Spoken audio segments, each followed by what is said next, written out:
A Niners!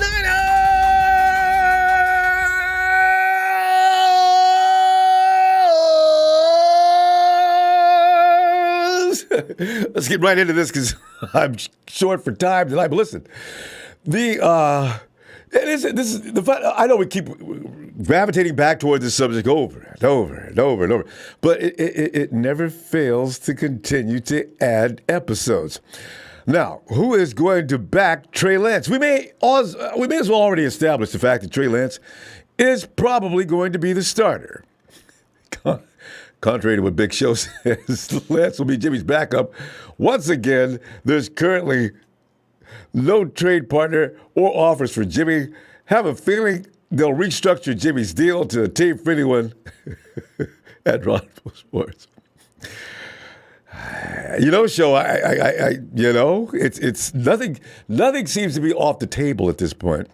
But the Niners are now housing 4 quarterbacks, which everyone knows isn't going to continue to be the case going into the week 1 of 2022 season. Tonight, taking your phone calls for your predictions of a crowded QB room after examining a breakdown of some of the facts as are currently the case. Fam, as we move closer to training camp time, the Niners offseason QB situation still hasn't really been fully resolved, has it? It would seem so, according to everything that's being said. Yeah, and I believe that Trey Lance will probably start, barring any unforeseen circumstances. While there are a host of outcomes on the table, the roster under center appears to be heading in only one direction. San Francisco still has 4 quarterbacks on their offseason roster since Jimmy G hasn't been traded yet because of offseason shoulder surgery, and according to the Panthers, a way too big a salary for what could possibly be a 1-year rental. That's understandable, isn't it? They also added Nate Sudfeld on a 1-year deal and drafted another quarterback. For 49ers, what are you doing? Purdy is probably the biggest question mark in my mind of all of this. What? You could have used that for anything but, why that? What is the plan? He was going to be their pursuit. They said even had they, ran out and had to go and get him as an undrafted free agent. Why didn't you stick to that plan and get something else at number 7? No, you went and got blocked. What? Why? Especially with JG's situation, but it would appear that the writing is on the wall for how this will eventually play out, you would think, right? So let's talk about the quarterbacks on the 90-man roster as the program winds down, starting with Trey, the heir apparent, the child of great expectation. All signs point to Lance being the starting QB for the Niners in 2022. Every player and coach is talking as though he's the team's new leader, and at some point, he just has to play. We gave up a hell of a lot for him. He better get out there. Even if he has to go in a wheelchair, he's got to go. Niners likely want to see what he can do in a game situation after a full NFL offseason of development. Sitting him for another year would burn another season of his rookie contract and give them similar question marks under center going into 2023. This they don't want.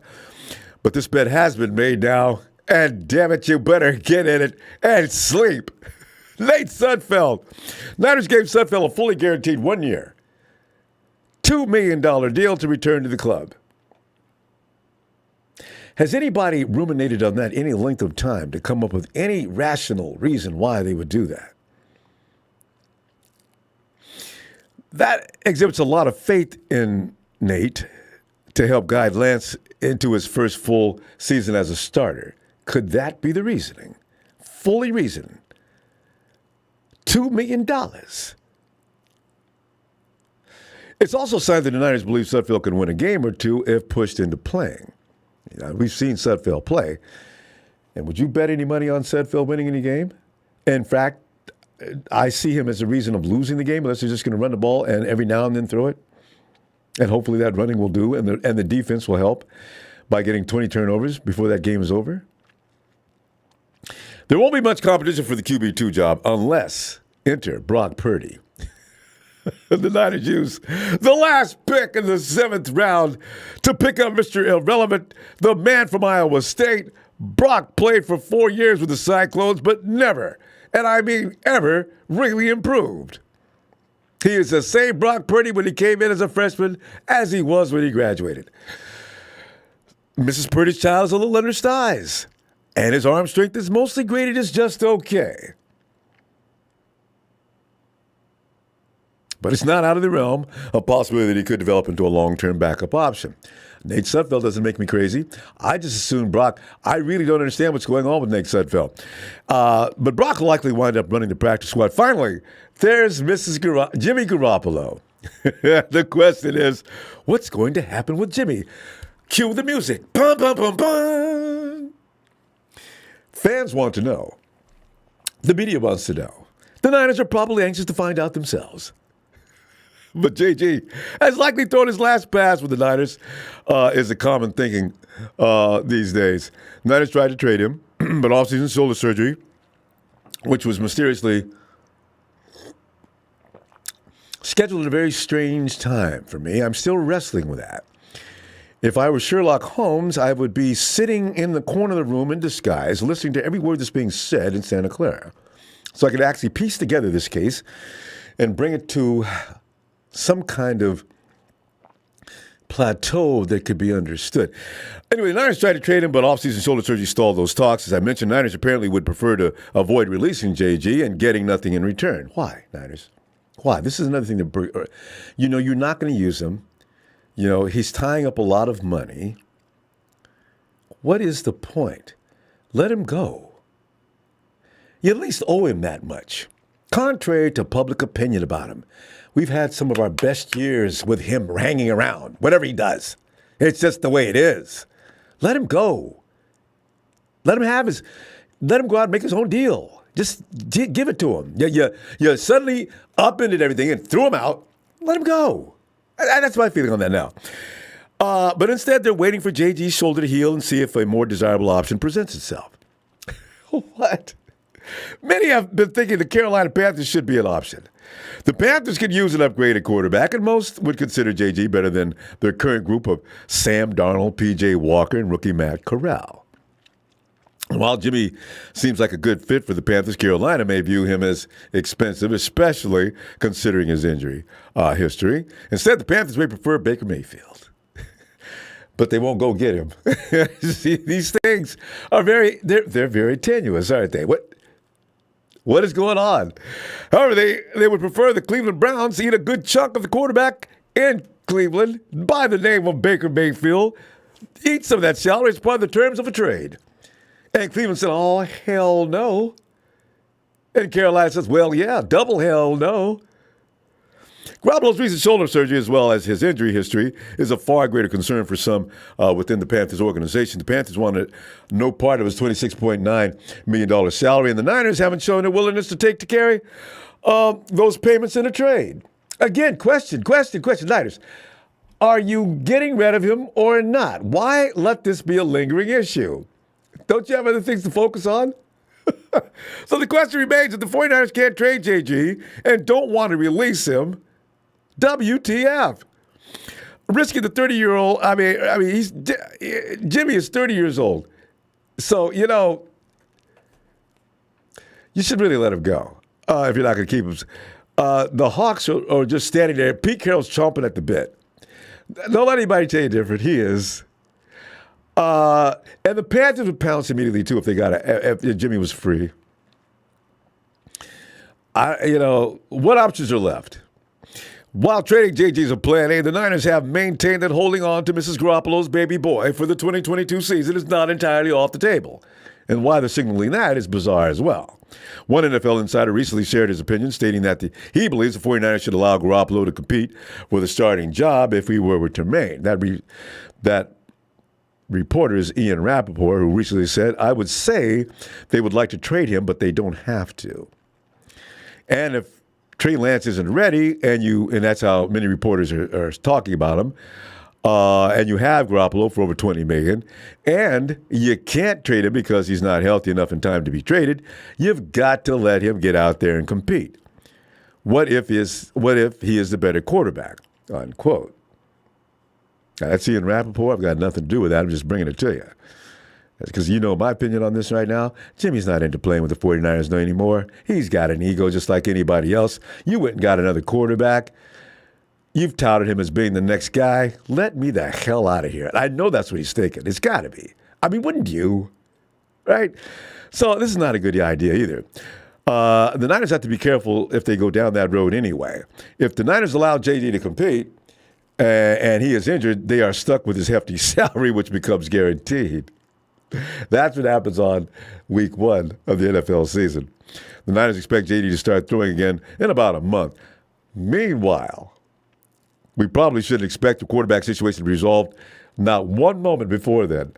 But the matter makes for entertaining conversation, and let's do just that. You know, I really want to see what Trey looks like now myself. I do, because this madness, I want to be able to look at football now. And this offseason has been pretty much yuck for me, because the fact of the matter is we don't know what they're doing here. For the last 2-3 years, we've known coming into each season that we've been predicted to do well. We've been predicted to do the playoffs. We're a Super Bowl candidate. We're all those things. This year, do you know what's going to happen this year? I know. We're going to win 13 or 14 games, and we're going to the playoffs. We're going to go to the Super Bowl. We're going to win it this time. I would love to subscribe to that thinking, but it's kind of a frightening thing. But let me pick up my phones. I want to hear from you on this matter. Yeah, Brock Purdy, 7th round pick. But couldn't we have picked up anything but that? Brock Purdy. We could have got him without going into 7. Hey, John. Ronbo. John. Come on in, fam. It's John, the 49ers Ultimate Report, right here on YouTube. John, I imagine, like everybody else, you've examined the situation for what it is, confusing. And, who's going to back Trey up? Is Trey not going to be backed up? What are you thinking here? So Ronbo, before I start, apparently our resident Bears fan, the Chicago sports dude, he's been going, at me and my channel and talking about a lot of smack. And I don't know if he's going to have the courage to come up on here, but he's going to drop a pipe bomb towards the 49ers. So I'm going to be listening to that. So I don't know what he's going to say, or I don't know if he's just talking smack, but I still believe the Bears are going to lose to the 49ers. So I hope he heard that. So that's what your conversation was about? But he was talking mysteriously, he's not here today. No, I don't see him so far. I don't know, but he is here. Okay. Anyway, but besides that, this quarterback situation, I do want, and to be completely honest, Jimmy to go, resurrect his career somewhere else, because again, why did we draft Trey Lance at number 3 last year to keep him on the bench? That doesn't make any sense. Brian Greasy, he said that, he's been working with the 3 quarterbacks, and one of them that he's not working with is Jimmy Garoppolo. Of course, Kyle, sometimes, he says things that, it can be false, it can be true, we don't know. He says that they're planning on trading, when the time comes, Jimmy Garoppolo. So I do hope that, this for the 49ers figure out this quarterback situation, that it's going to be like this until the start of the season. But then, when it comes to the backup, I'm not a big fan of Nate Sudfeld. When he was with Philadelphia, he didn't really do nothing over there. And then Brock Purdy, I've seen, how he played in college. I like the style he plays. He basically, when the rush comes at him, he's able to, maneuver out of the pocket, scramble, get some positive yards, avoid the sack. Also uses his legs, to see downfield. But just because, he has those abilities doesn't mean, he's going to be really, really good. But you see why they drafted him with the final pick in the NFL draft. So that's a really good question. Who should be the backup? Again, I would put Brock Purdy over Nate Sudfeld, and that's just my opinion. No, and I agree. I've had a problem with Nate Sudfeld for a long time, and I don't understand. Well, because in Philadelphia, we had one coach that was there. He came to San Francisco. For some reason, he brought Nate Sudfeld with him, and they've paid him Well, they will be making up to $4 million after a couple of seasons here. Yeah. And So, yeah. So whatever the 49ers are going to do with the backup, Trey Lance, they should, like, of course, they should, make him the number one quarterback, the starter. And then hopefully, like, I agree with you, Rumble. I want to see what Trey Lance can do. A lot of people have been, thinking that I'm saying that Trey Lance is going to have, like, Patrick Mahomes numbers, things like that. I just want him to be on the field. Do not make turnovers. I think that will be something, because when Jimmy Garoppolo is on the field, you sometimes have to hold your breath when he throws the ball, because he made a bunch of mistakes, and hopefully Trey does. Let me ask you something about that, John. Well, and I notice a lot of people that criticize Jimmy Garoppolo. Do you remember any plays where he did not fail?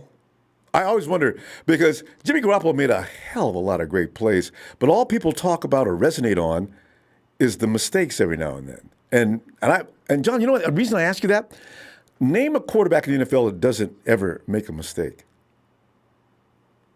Yeah, I agree. Like, every quarterback makes mistakes, but like, I go with what Greg Cosell says.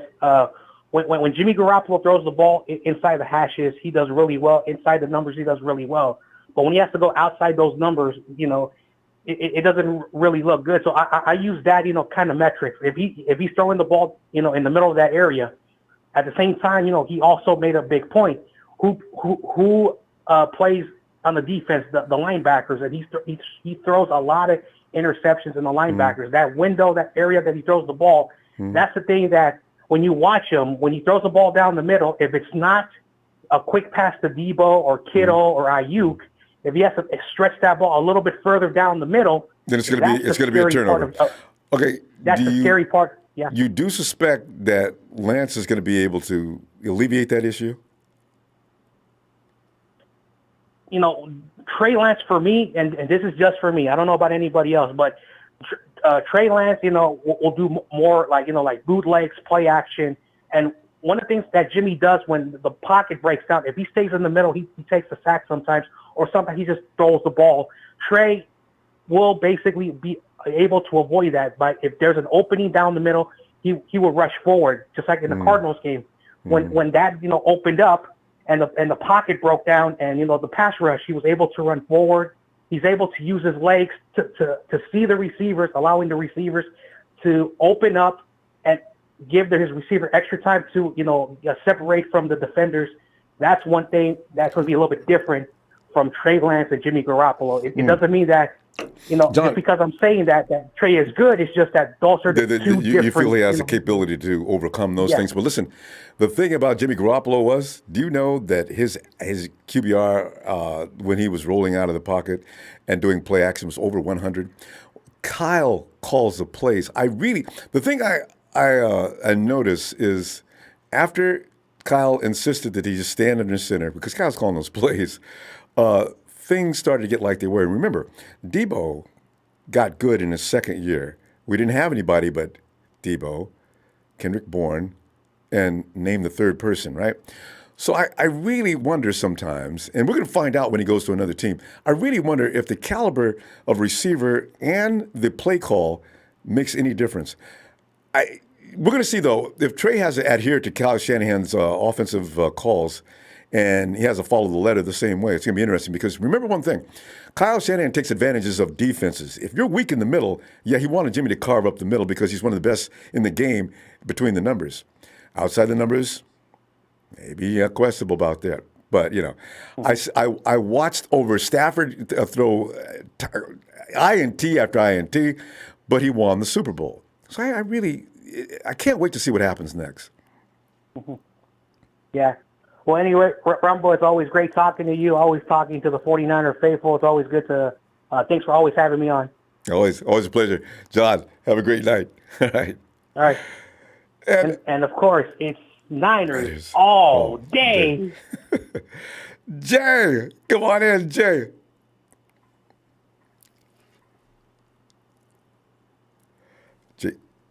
J-A. Jay's pushing buttons on his phone. He's not coming through though. Hello? Yo, hello. I knew you were. Jay, we've got the quarterback situation goes on, and the questions still continue. And Trey Lance probably is going to presumably be the starter. They've said too much now. He's got to start. But who's going to be the backup? I mean, isn't it obvious, Ronbo? It's going to be Nate Sudfeld. You don't think that, well, they are paying him a lot of money. You don't think, but you know what? What if Brock Purdy puts on a show between now and cut day? Do you continue to pay Nate Sudfeld $2 million? Or do you look at Brock Purdy as a bigger potential to back up Nate? Although, you know what? You've got no veteran presence in there because Jimmy, I don't know what they could do with Jimmy, but I can't imagine him being on the roster. I don't think he wants to be on the roster anymore, but they got to get rid of him. So you got 3 guys to deal with. What do you think? I'm putting my money on Purdy, by the way. mean, I'm taking all bets. On the chat. we need a practice QB or whatever. For the Let Sudfeld could do that. I mean, I think Kyle's going to go for the veterans, to be honest with you. Yeah, he is. Because he don't really like the rookies, to be honest with you. So, I mean, Nate Sudfeld knows the playbook more, and I think Kyle's going to trust him more, to be honest with you. And like I said, they think he'd probably win a couple of games, at least, if he could actually lose some games, too, That's what I heard,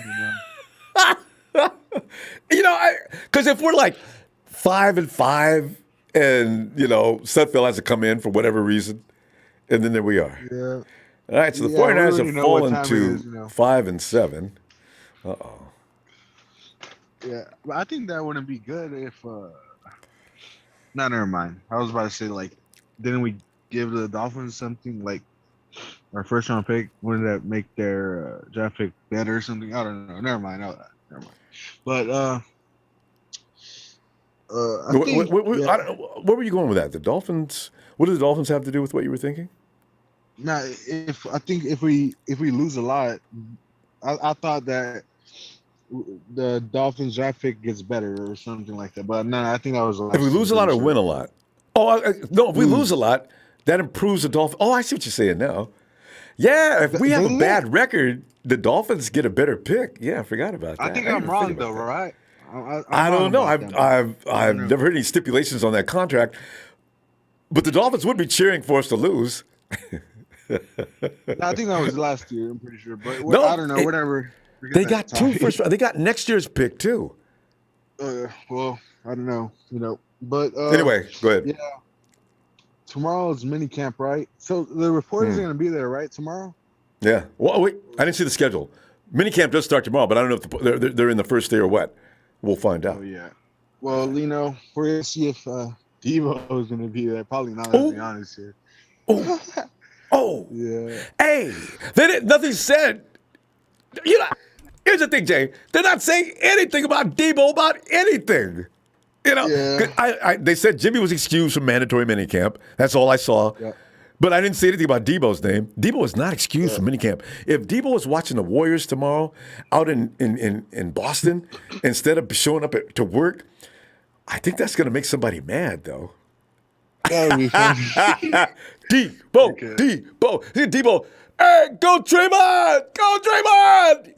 Debo Samuel was cited watching the NBA Finals in Boston. He was at the Garden, and no Kyle Shanahan in sight because Kyle Shanahan was at the ball game yesterday, right? Jay, you don't make me laugh. Okay, go ahead. Yeah. So what's it called? We're just gonna see tomorrow. The players they get on they put on their helmets now, right? And their pads, right? Or no. Okay. It's not gonna be. They're still put on just shirts. You don't put on the pads for another.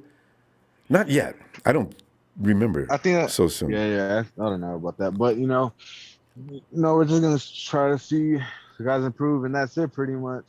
I don't know what's gonna happen tomorrow. Probably nothing, because Myers don't like to show the players that much, to be honest.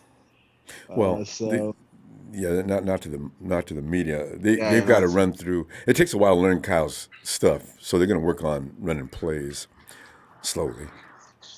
yeah, but Nate Sudfeld's gonna be our probably our second quarterback or whatever, our backup, and Trey's gonna be the starter. And what's gonna happen to Jimmy, I do not know, but he should be cut. To be honest with you, Yeah, to agreed. like, he probably doesn't want to be here. He already said goodbye to the media, basically. So, And would you, if you were him?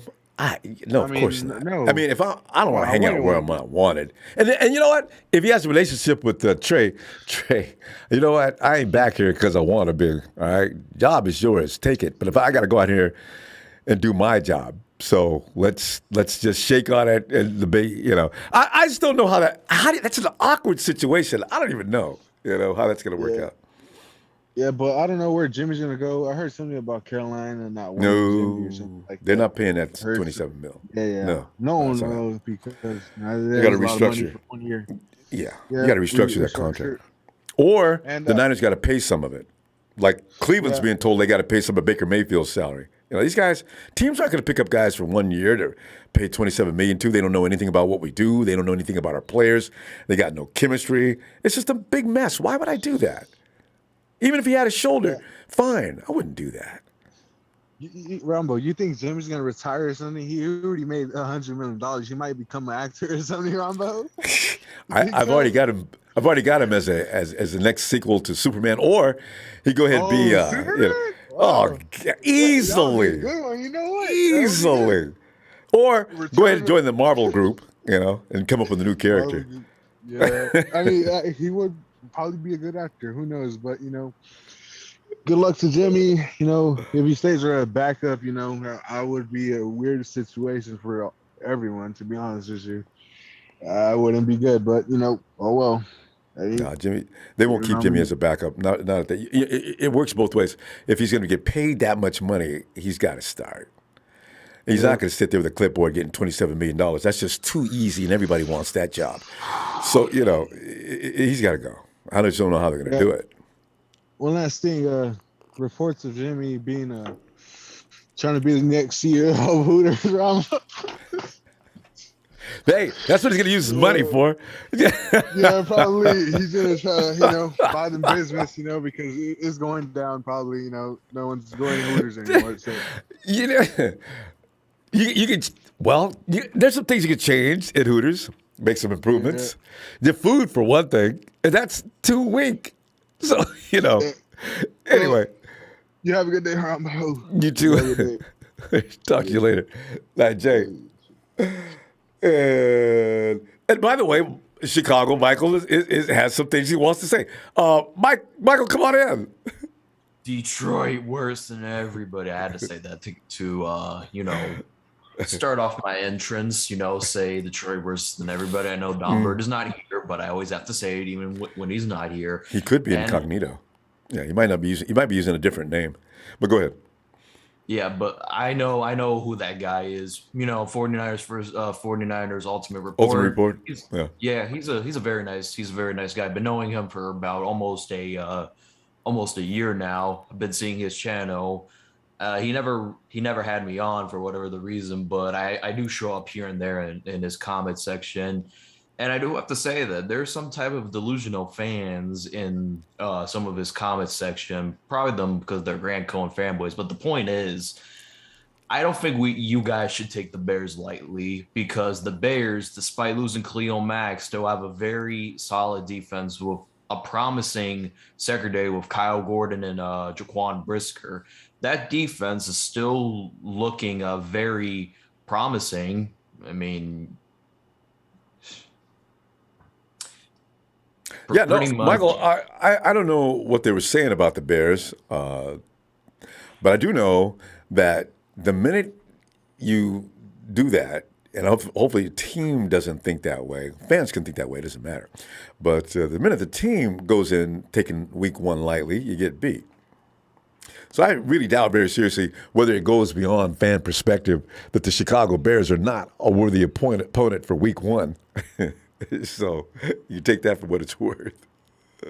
Yeah, but I'm saying any given Sunday, any team can win, even if it's like the Cleveland Browns. Well, despite going on 17 for 1 year, the last year they actually beat. I think it was the Chargers. I think like any given Sunday, any team can beat another team. Like Yeah, it's it happens all impossible the to suck time. in the NFL. Yeah. Like I can't remember the last team that went 0-16. Oh yeah, that was the Browns. I was about to say the Lions. I was about to say, I do remember one team. They did it. The Browns finally got this goose egg for the year. Michael, how about, Yeah. but your defense is pretty solid. You feel good about that. How about your offense? How's that looking? Have you heard any reports out of camp? Well, from out of camp, I did hear that Justin Fields is putting on a show, and I can't wait to see what he has in store for Week 1 because I've said this to many people that Trey Lance has yet to experience what to do in an NFL game. Yeah, he has had 2 starts, but has he had the pressure being the quarterback number 1, being the starter for the whole year is the question I'm trying to ask. And that's for many others. People could No, say, "Oh, I that's mean, a people legit could question. say, uh, I mean, people could say, well, what about Mahomes? Andy Reid provided him with a very good system. Obviously, Tyreek Hill is better than Debo. Travis Kelsey, I mean, you could throw it up there and debate with him and Kittle and the his running backs are I think it was his running back was Kareem Hunt at the time, and pretty much That's right, Kareem huh? Hunt. I forgot about that. He had a solid team around him, much like the 49ers do. Now, the question is, Mahomes probably doesn't get enough credit for how good he actually is. Mahomes can sit in the pocket with any quarterback in the NFL, but he can also get out of that pocket. Not as good as some, but he can move, and that's what makes him solid. Pretty much. I mean, I wouldn't take Trey Lance lightly, but I would say if I was the Bears, try to send the dogs. That means pretty much sends the pass rush to him because if you make Trey Lance throw, he the first time he's gonna make mistakes because he's under pressure. Yeah, and all defenses I think are going to think that way. They're going to test him, put the heat on him the whole time, and see how he responds. Yeah, You the Chiefs played. We played the Chiefs last year in a preseason game, and Sherfield busted downfield, and Trey and Trent had been working on that play for in camp like probably daily, I guess, right? And they got that off, and then the Kansas City Chiefs DC got pissed off. That didn't happen anymore that game. So the thing is, rookies have only seen so much. So yeah, all DCs know how to handle that situation. Belichick is a master at taking down rookies to their knees. So I don't know. Kyle's gonna have to do some real preparation to prepare, and we're going to. Our defense is pretty solid, so it's going to be Trey's going to be put through the ropes and see how he endures, see how he reacts, because it's all comes between what's between the ears as to what to do for the most part, and then we'll see how he reacts to that. But he's a sharp kid. We'll find out. We'll see. Well, I mean, we'll see if you guys can work with him. I mean, you guys' record is pretty horrible without Jimmy G. I know that people bring up that a lot that the 49ers stuck without Jimmy G. Do you want to know why the 49ers can do good with Jimmy Garoppolo? Because Jimmy Garoppolo is one of the great game managers I mean, he's not the greatest game manager of all time. I think we all know who's the greatest game manager of all time. I think it's up there still, but I don't. There's many managers. Jimmy Garoppolo is one of them, but that's the reason why the 49ers managed to have a good record with Jimmy Garoppolo because he is a game manager. But if you put like Nick Mullins on the 49ers right now, I believe it's like the 49ers are destined to win 4, 5, 6 at best games this Just year. from Kyle's game plan. Yeah, we're gonna find out. Jimmy's not really a game manager though. He throws too many ints. What Jimmy Garoppolo is a little overconfident, and it gets him into a lot of trouble. So this is another reason why the 49ers won. That his teammates believe in him as well. So that leadership quality he has went a long way for him. Mike, you know what? We ran our clock. I'll be back. Oh no, geez, I won't be back All right. until day after tomorrow. Yeah. All right. All right. All right. Thank you, Rumble, and for Grant Cohen, if you're watching this, acknowledge me. Have you been bothered, Grant? I love it. All right. All right. That goes for everybody. Acknowledge me. Good night, Michael. All right. Good night. Bobo says once we get Jimmy and D Ford off the books, then we can work on long-term deal with Debo and Bosa. Those two big contracts are holding up the show. Thanks for the contribution, Bobo. Hey, Shabazz. Oh, Ronbo. Shabazz. The ongoing conversation probably until day one. You know what, Shabazz? Maybe till week one. I really don't understand because none of the 49ers, what they're doing right now, I have no idea. I can't even I speculate, but I can't come to any conclusion. But I do know, and I'm pretty sure, and I have to bet, I'm thinking Trey's going to start. But who's going to be next in line? This team has got, you got to get rid of Jimmy somehow. But what if he stays? Then you got Sudfeld versus Brock Purdy. I'm not feeling Sudfeld. Shabazz, where you at on this matter? Ronbo. I like Sudfeld because he's been in the system longer. So I'm going to trust somebody that's been in the system longer.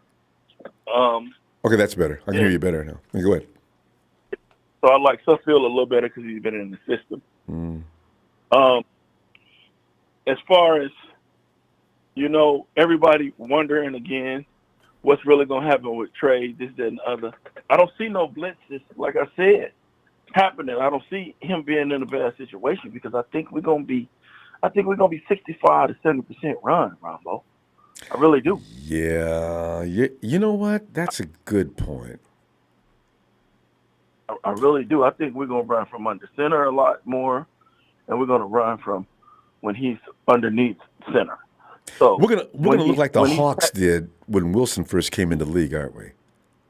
I think you're right. We're defense, running, and I think you're right. That's it. And I think he will only be in situations on the third and short, third 3, third and 2, if we're not averaging 5 a carry, because I think we're gonna get about 4 to 5 a carry.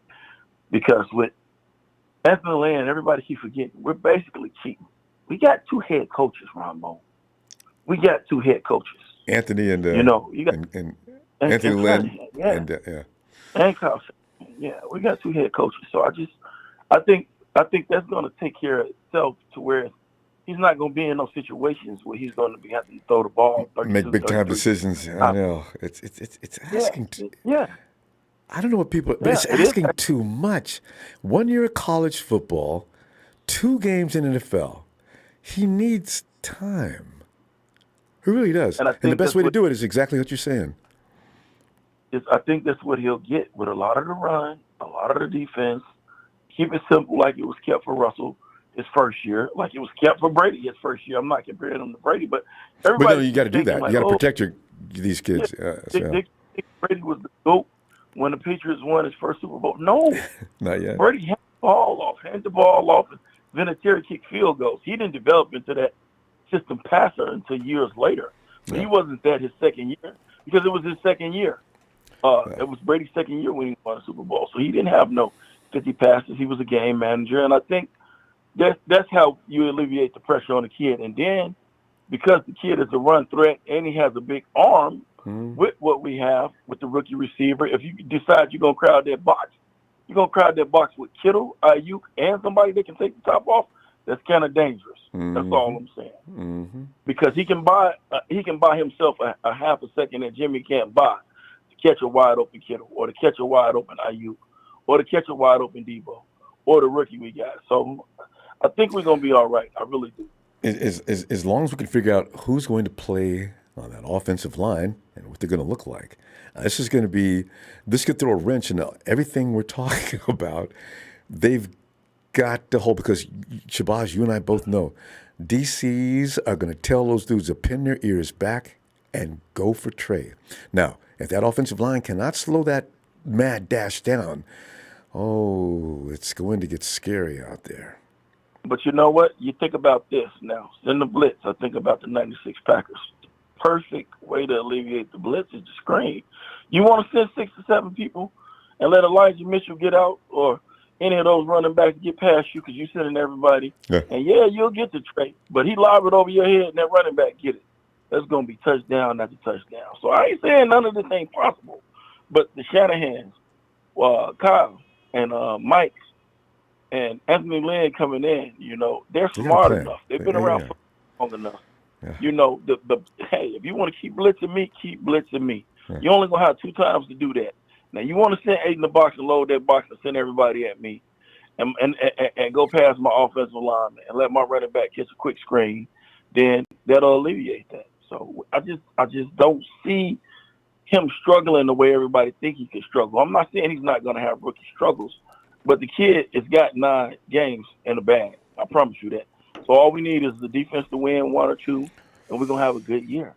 Yeah. I see that. I don't see him not going 500. And 8 and 9 wins with him off his skill set alone is possible. I was just so impressed both of them games. I was at both of them games. I was at that Arizona game, and I was at that Texas game. But more so I remember the Arizona game because everybody keeps forgetting. Arizona was the number 1 team in the NFL at that point. They were 7-0. They beat us 17-10. Kyle really pissed me off because with a rookie quarterback starting his first freaking game ever, he went for it on 4th down 3 times instead of sending the field goal for him.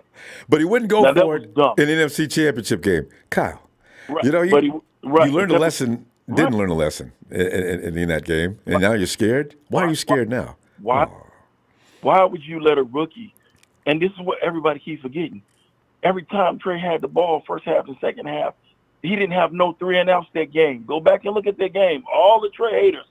His first possession, and I will never forget that. It was a 3rd and 3 when he hit Ayuk on that out route so crisp. I was like, I like this kid. I like him. So now think about that for the defense. Think about how many 3 and outs that we've had before with both of those guys on the field. That makes a difference. When a defense, because remember that Colts game, all them other games, they was suck and win because they was right back on the field. Right back on the field. Aziz get an interception right there on the goal line.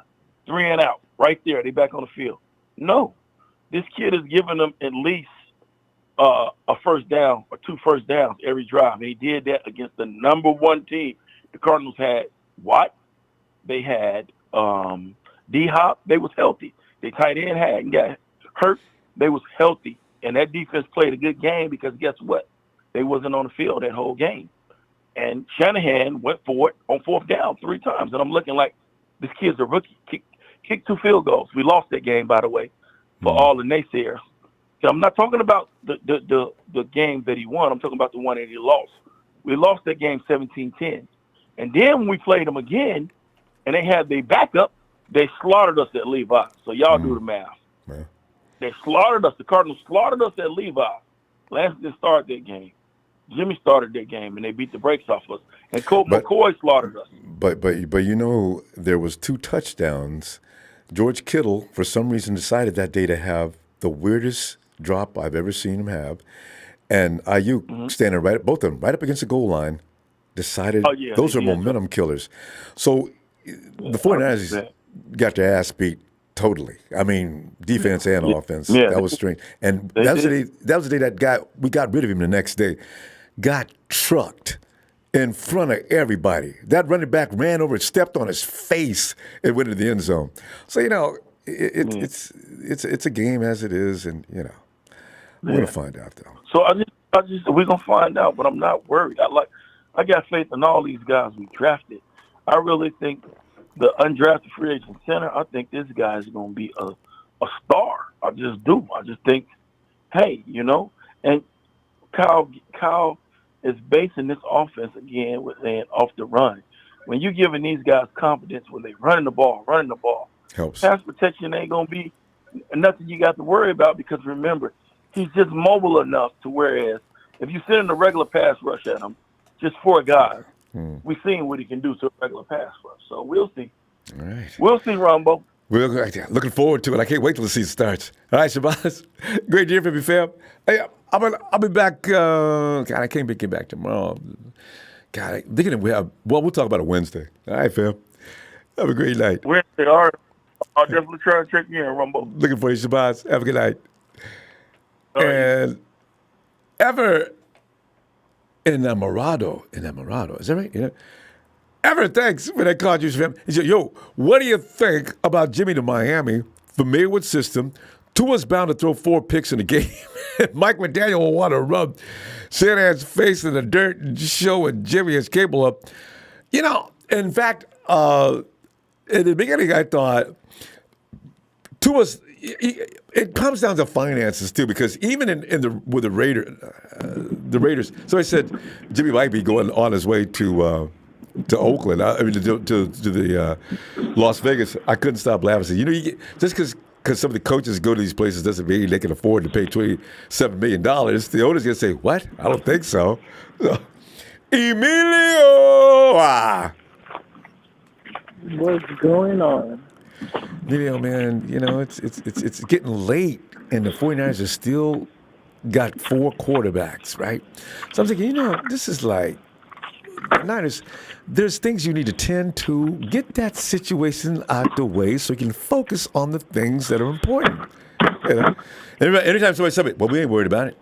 That's the Niners. We ain't worried about it. So we got basically, this. you telling me you want the team to please you. Have they ever done that ever? No. They do what they a wanna couple. do. They have a couple times. They bet. You know, I'm just you trying to make the figure it team out. happy when you on the team. You know, you make the team when you on the team. They don't listen to fans. It's great when they do it. They don't give it a chance. Yeah. They're gonna keep Jimmy there all year. They will. Yeah. I don't let that go. I'm just wondering why the guys, everybody talking about get rid of Jimmy. I'm like, as much as we talk about the re-sign Debo, they're gonna do it when they want to do stuff. Ain't that the I truth? let that go. Who cares? People think they got the dollars all figured out. Well, you get rid of this guy and you get rid of this guy and you can sign Debo and you can y'all, man, I didn't think they were going to be able to sign all the rookies either. They do have it figured out. They do have it figured out. Because if they ain't sweating, they'll do stuff on their terms. yeah, they're going to do what they want to do, Like I said, they no can matter cut how much Jimmy, money they got. They can cut Jimmy tomorrow. They can cut Jimmy week 1. They don't want Jimmy, like I said before, they don't want Jimmy a crack until week 1. Day 1 of this first They season. keep Jimmy until then. Yeah. Yeah. So paying Until we play Debo, what's the name? and they're not paying Nick until next until year. we play the Bears, Yeah. Until we play the Bears, they don't owe Jimmy nothing. Mm-hmm. So paying Debo has I nothing to stopped worrying do about you. with Jimmy Garoppolo. Because if it did, then Jimmy would have been gone. But some people firmly believe that. So, yeah. That's not true. They done said before, our plans are that Debo's going to be signed within the plans where they have keeping Jimmy and not. So that's not that. They going to sign Debo when they feel like it. You know what? But I want to ask your opinion on that, though. Here's the thing. The 49ers have, Debo's being used as an example. Y'all come in here hollering and screaming and throwing temper tantrums. We will do what we're going to do when we get ready to do. They basically ignored Debo. And they just get away. And here comes July, right? And the boy still ain't got paid. I think they're going to wait until not gonna August get paid until just they to feel make like sure paying the that man. next year Nick knows don't start that stuff because you know how we do. I'm They wondering. like I said, they can keep. Hey, you already know how they said that what they can do. They can keep this man for a whole another year. He cannot play if he doesn't choose, and they can tag him and still not play. They know their can do options. whatever they want with Debo. Debo has no leverage. If he wants to play, fine, play. There's no, they can franchise tag you, and you're not going to be happy. So, you know, They don't need a franchise tag him. we- That's the thing. You just let Debo sit over there. Okay, you know you don't get no paychecks until you come out and work, right? And now, Yeah, pretty much. you got him. no, it just that shows you that a player's not above the team, no matter how good he is. Like I said, Debo's great. He did a whole lot for the offense last week. But you don't tell us what to do. You're not T.O., even when T.O. calls. You're not T.O., buddy.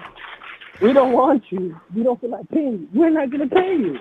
It's so simple. People should know that by now about the Niners. No, they don't. No, most people know. They actually think they work in the office and they know exactly how the finances go, how the calculations go, how the sequence, the protocol. I and will give you a They're great still example. screaming. And why? I wish Jimmy was gone, and I guarantee you they would not pay Debo immediately. Example. I can give you a great example of what we do with Hall of Famers. Joe Montana. We're done with your services. Thank you for everything. Have a nice day, sir. Go to Kansas City. So they don't give a damn how great you are, a Hall of Famer or not. They don't care. When they feel like they want to pay you, and they feel like you're done, you are done with the team. Just the way the 49ers are. You don't know that by now. But don't you wish you could sit and watch? You need to root for another team. Wouldn't you love to watch Parag and John? I'd love to know how they because most of us don't understand. That's why you see a lot of strange comments. Thing. That is the Eddie DeBartolo and York thing. We do not pay you unless we feel like paying you. If you don't realize that by now, being a 49er back since the 70s and 80s, and you don't know that by now, something's really wrong with you yourself. I know how they work because that's how they are. Once your services are done with the team, I agree. The 49ers do what they want to do. Nobody knew they was going to sign as many people as they did. I don't give a damn if you're Hall of Fame status. It doesn't matter if you're Hall of Fame status. Your services are done. You did what you did for us. Thank you. Goodbye. We can replace you in a hot second. That's who the 49ers are. They've always been like that. They're not going to change. Yeah. So Van, no more current players, Van. It's not going to happen. It's going to be. So if they want to pay you, any number of people that retired. Kittle got paid. Kittle got paid. Brett Warren got paid. They get paid if they want to pay you. So if he was going to get paid, he has to wait. Everybody else. If not, they're going to make a prediction. When does he get paid? I say if he does get paid this year, it'll be after training camp. When it's actually training camp, he'll get paid like everybody else if they pay him.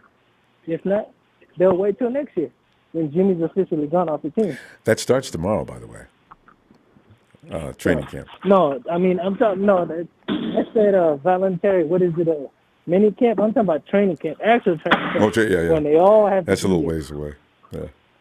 So yeah, that's when they're paying. They're like. But hey, they paid Fred in July. That was early. They paid George in August because I think George's agent said just enough to make him say, "Okay, you know what? Make him wait." So, like I said. When the 49ers are ready, they'll pay Debo if they want to. Yeah. Like I said, you can name a whole bunch of Hall of Famers when they all got paid. And really go back No. They all I was got talking paid. about people telling me, thinking I'm gonna put up number 5. I ain't putting up any more current players on this wall. I ain't gonna be switching players every few minutes. Steve Young, Frank Gore. Any number of people that have already been to the 49ers and made fame, that's who gets up there next. Because I ain't going to be switching them things up all the time. What about what you got on your wall? It's your wall. I know, that's right. I'd just be funny with it. Who gives a damn what you Jimmy's put on your wall? Club is always working my wall, I'm telling you.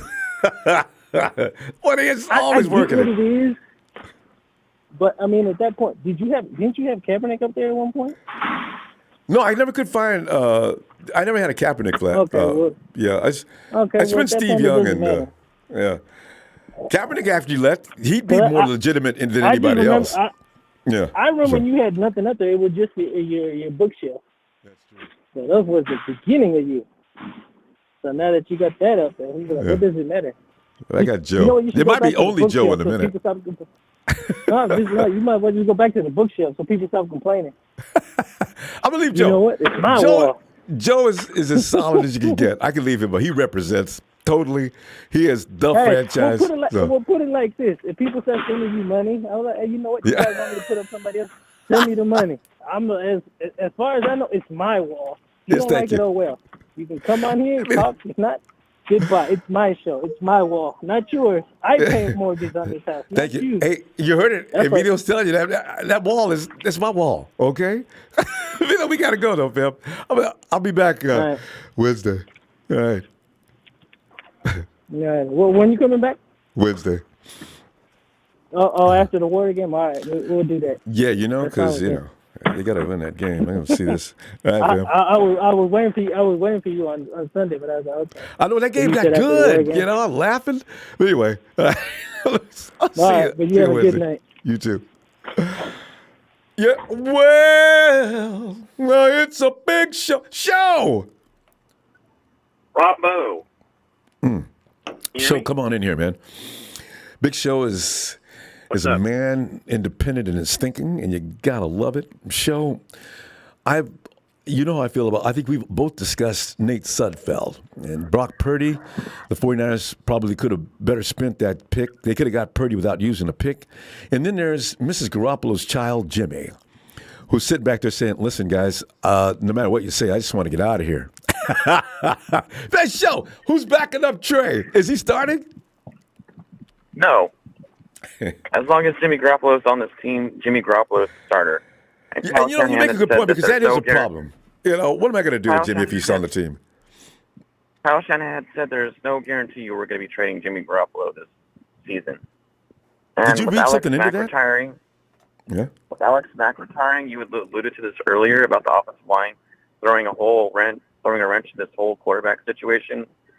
There's no better person who has the best quick release on this team than Jimmy Garoppolo to be your starting quarterback in 2022 when your offensive center position has not been addressed yet.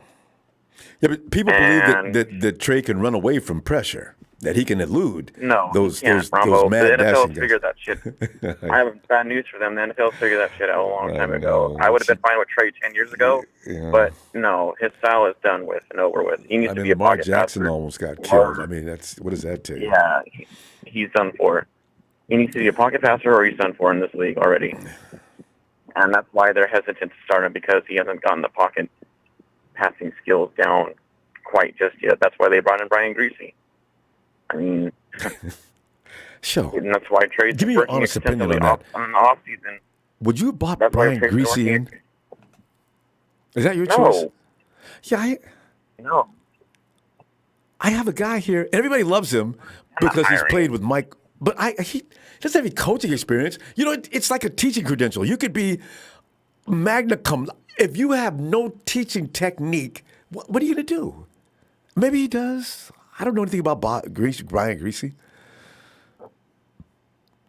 I don't either, and that's kind of a questionable hiring, in my opinion. But as long as Jimmy Garoppolo's on this team, he's the starter. People need to get over that. Okay, Trey's not ready. I don't care if you throw him out there; he's going to look like trash with this offensive line. And you guys are going to be always saying, "Oh, we need to do quarterback again. He's not the answer." No. And we've People been trying better to not warn do you. that. Because for all They're the going to, screaming and Ronbo. yelling, I can't believe They're it. I going would be to. shocked. If people They're said going we to need a be. quarterback You should be shocked. immediately. Oh God. Because they're fake AF. I call them fake AF Trey fans because they were foaming at the mouth during draft over Justin Fields and how buddy of him and Kyle were buddy. And, oh, Justin Fields is a pick. They've been photoshopping him in 49ers jerseys wearing the number 1, and that's history. They're fake supporters. Don't buy into any of this crap that they're calling in supporting you. So, but you've heard that if Justin would have been in San Francisco, it would have been an entirely different story, that he would not have been mauled like that, that the coaching over in Chicago, and Mike, no, I mean, I'm not coming at you, Mike, I'm just saying, but they say the coaching in Chicago has been suspect. Shody, you've heard that. It's really suspect. Yeah. Yeah, their offensive line is suspect, too. Their offensive line is trash. It's horrible. I Just saw like that. ours. Our offensive line is horrible. It's trash. The only bright spot on the offensive line is really Trent Williams. And maybe Mike McDaniel, I mean, maybe. Bunchy. I just don't know about the center position. Jake Brindle. Sean, have you done any homework on Jake Brindle? No, Donovan West. I mean, he has 4 years of experience starting at center at ASU, but I don't. And he's young and he's fresh, and Nobody's talking about him though. I mean, he has familiarity with Ayuk. yeah, there's that. So All right. he clearly has a shot at winning the starting center job. It's not set in stone that Drake Barrel's going to be the starting center. And like I said, if they restructure Jimmy's deal, they may go out and get somebody, Yeah. an experienced player. You So know, and yeah, go ahead. and you guys were talking about Debo earlier, Ronbo. When's the last time we paid $20 million for a receiver? A lot of people have the Debo situation confused. The 49ers had Jimmy They don't do last that. year, and they paid for. They're going to pay people when they want to pay them. They don't care Exactly. about anything And look else. they might not even pay him. They make him play one more year and trade him for his first round pick next year. Wouldn't that be mean? Because, yeah, I mean, Green Bay and Kansas City laid out the blueprint. You don't pay wide receivers. They used them all the way up until their rookie contract expired, and then they let them go until their contracts became relevant. Their contracts became that they needed new contracts. So you see AJ Brown. You don't pay over $20 million. Yeah. And AJ Brown too. I thought that the Tennessee was going to finally pay him, and they just said goodbye. I mean, it's getting to the point now. No matter who you Don't are, pay wide receivers. Yes. As much as a fan of Alabama wide receivers, you don't pay them. They're not integral to your running backs to either. your team. Yeah. No, running backs have a short shelf life in this league now. 3 years. Once you turn 30, bye-bye. Sometimes younger than that. How old is Zeke? Mm-hmm. Is he pushing 30? Yeah. But Zeke's he's a baller. He's right up there with Kareem Hunt. He's right up there with Chubb. He's right up there with what once was Barkley, but Barkley's no longer a story anymore. He's right up there, though. Yeah. Those are the type of running backs you pay with Henry, along with Henry, too. Yeah. But those are very rare that they come into the league, so... Le'Veon Bell is still looking to get paid, so So there's a lot of comedy around the NFL with certain players. So it's how you conduct yourself toward trying to get that larger contract, And the way Debo conducted himself, I'm pretty sure left a bad taste in the 49ers' mouth, and that's not how you act when you are up for a contract. And I think he's going to be on a new team in 2023. And we'll be getting either a first-round pick. We'll probably be getting a first-round pick from. Man, there it is. Show has spoken. All right, Show, we're going to go and. All right, shout out to the TT fam. Y'all take care and don't buy into this crap of fake Trey Afghan supporters. All right, take care. Good night, Show. You always rely on Show to stir the pot, We're not getting rid of Debo, though. I don't know what they're going to do. They're going to find a way to appease him. You just can't let a Debo go. Yeah, but like you can't let I still can't. Devontae left Green Bay. Okay. Hey, what is this? It's the return of Papa Dragon. Pop! To the dozens in attendance and hundreds listening around the world. Let's get ready to Ronbo. What's going on, man? You miss me? I've been vacationing. I was thinking about you actually the last couple of shows. Hey, Pop's been missing. It's funny because anytime somebody has made it more than a year of being a regular, I get a little worried. I was hoping you was okay. Because I know how you feel about that insurance company that tried to do your number, but you made more money on them. I haven't gotten over that. It's a pretty funny story. No, and I was pulling the Griswolds. I was world traveling with the family. You got to do it during the off season. Love it. I know the kids loved it. Somebody please give Big Show a hug. Lord, you have a rebuttal, I suspect. He's a loving touch of a woman. He's just like, Jesus. Garbage. That's garbage. Cut him. Don't sign this person. Garbage. Oh, my goodness. Well, Pop, but the 49ers, they breed all this stuff each and every season, and we're going to fall victim to it every year. They walk around there, cloak and dagger, and saying statements with gaps between the line. I mean, go ahead, reflect some light on this. Yeah, and Show. all NFL teams do that. I just think that we have such a robust fan base, and we have so many new fans. We have a lot of female fans. It's a really, really robust fan base that they just get into it, man. And it's like half these people don't know football, and then 40% of them probably have been only watching it for 2 or 3 years, and you know, and another 5% is Garoppolo fans, and you know, What? you know, they're all Don't need to get nasty about it. listen. Like I said, many and many occasion, as much as I would just love to see Garoppolo be chained up to someone's bedpost and forget the key, have somebody else start, I am eternally grateful to Garoppolo because we were in the dumpster fire before he got here. He did show this squad in the locker room how to win, and that's very, very important. Well, you know, he hangs out at Hooters. He could end up at that bedpost, but go ahead. Yes, there is too much what's not being said about Garoppolo right now, which tells me he ain't back. You could say whatever you want. He's still on the roster. He's starting. No one's saying that. Who said that besides Big Show? Who said that? Who said that? I haven't been hearing no praise from Garoppolo. The dude doesn't even return text messages and phone calls. I know Jimmy's got no comment. Exactly. Not even comment. He's not even responsive. But you know, he's always been like that. He's never communicated. Well, he's taking it to a whole new level now, is all I'm saying. So right now, based on what I'm seeing, even last year in the offseason, it was Trey organizing, you know, receiver workouts and stuff like that. It wasn't Jimmy.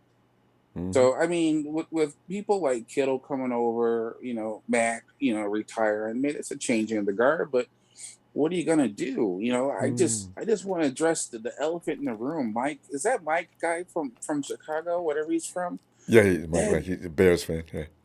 Yeah, they got some good weed over there because he just. I didn't expect you to say that. Yo, Jesus, it's too cold. Herb can't grow in that condition. Like, he goes from like, we're gonna be this, and Justin Fields is just lighting it up with a whole new coaching staff and no offensive line, and he's just going on and on.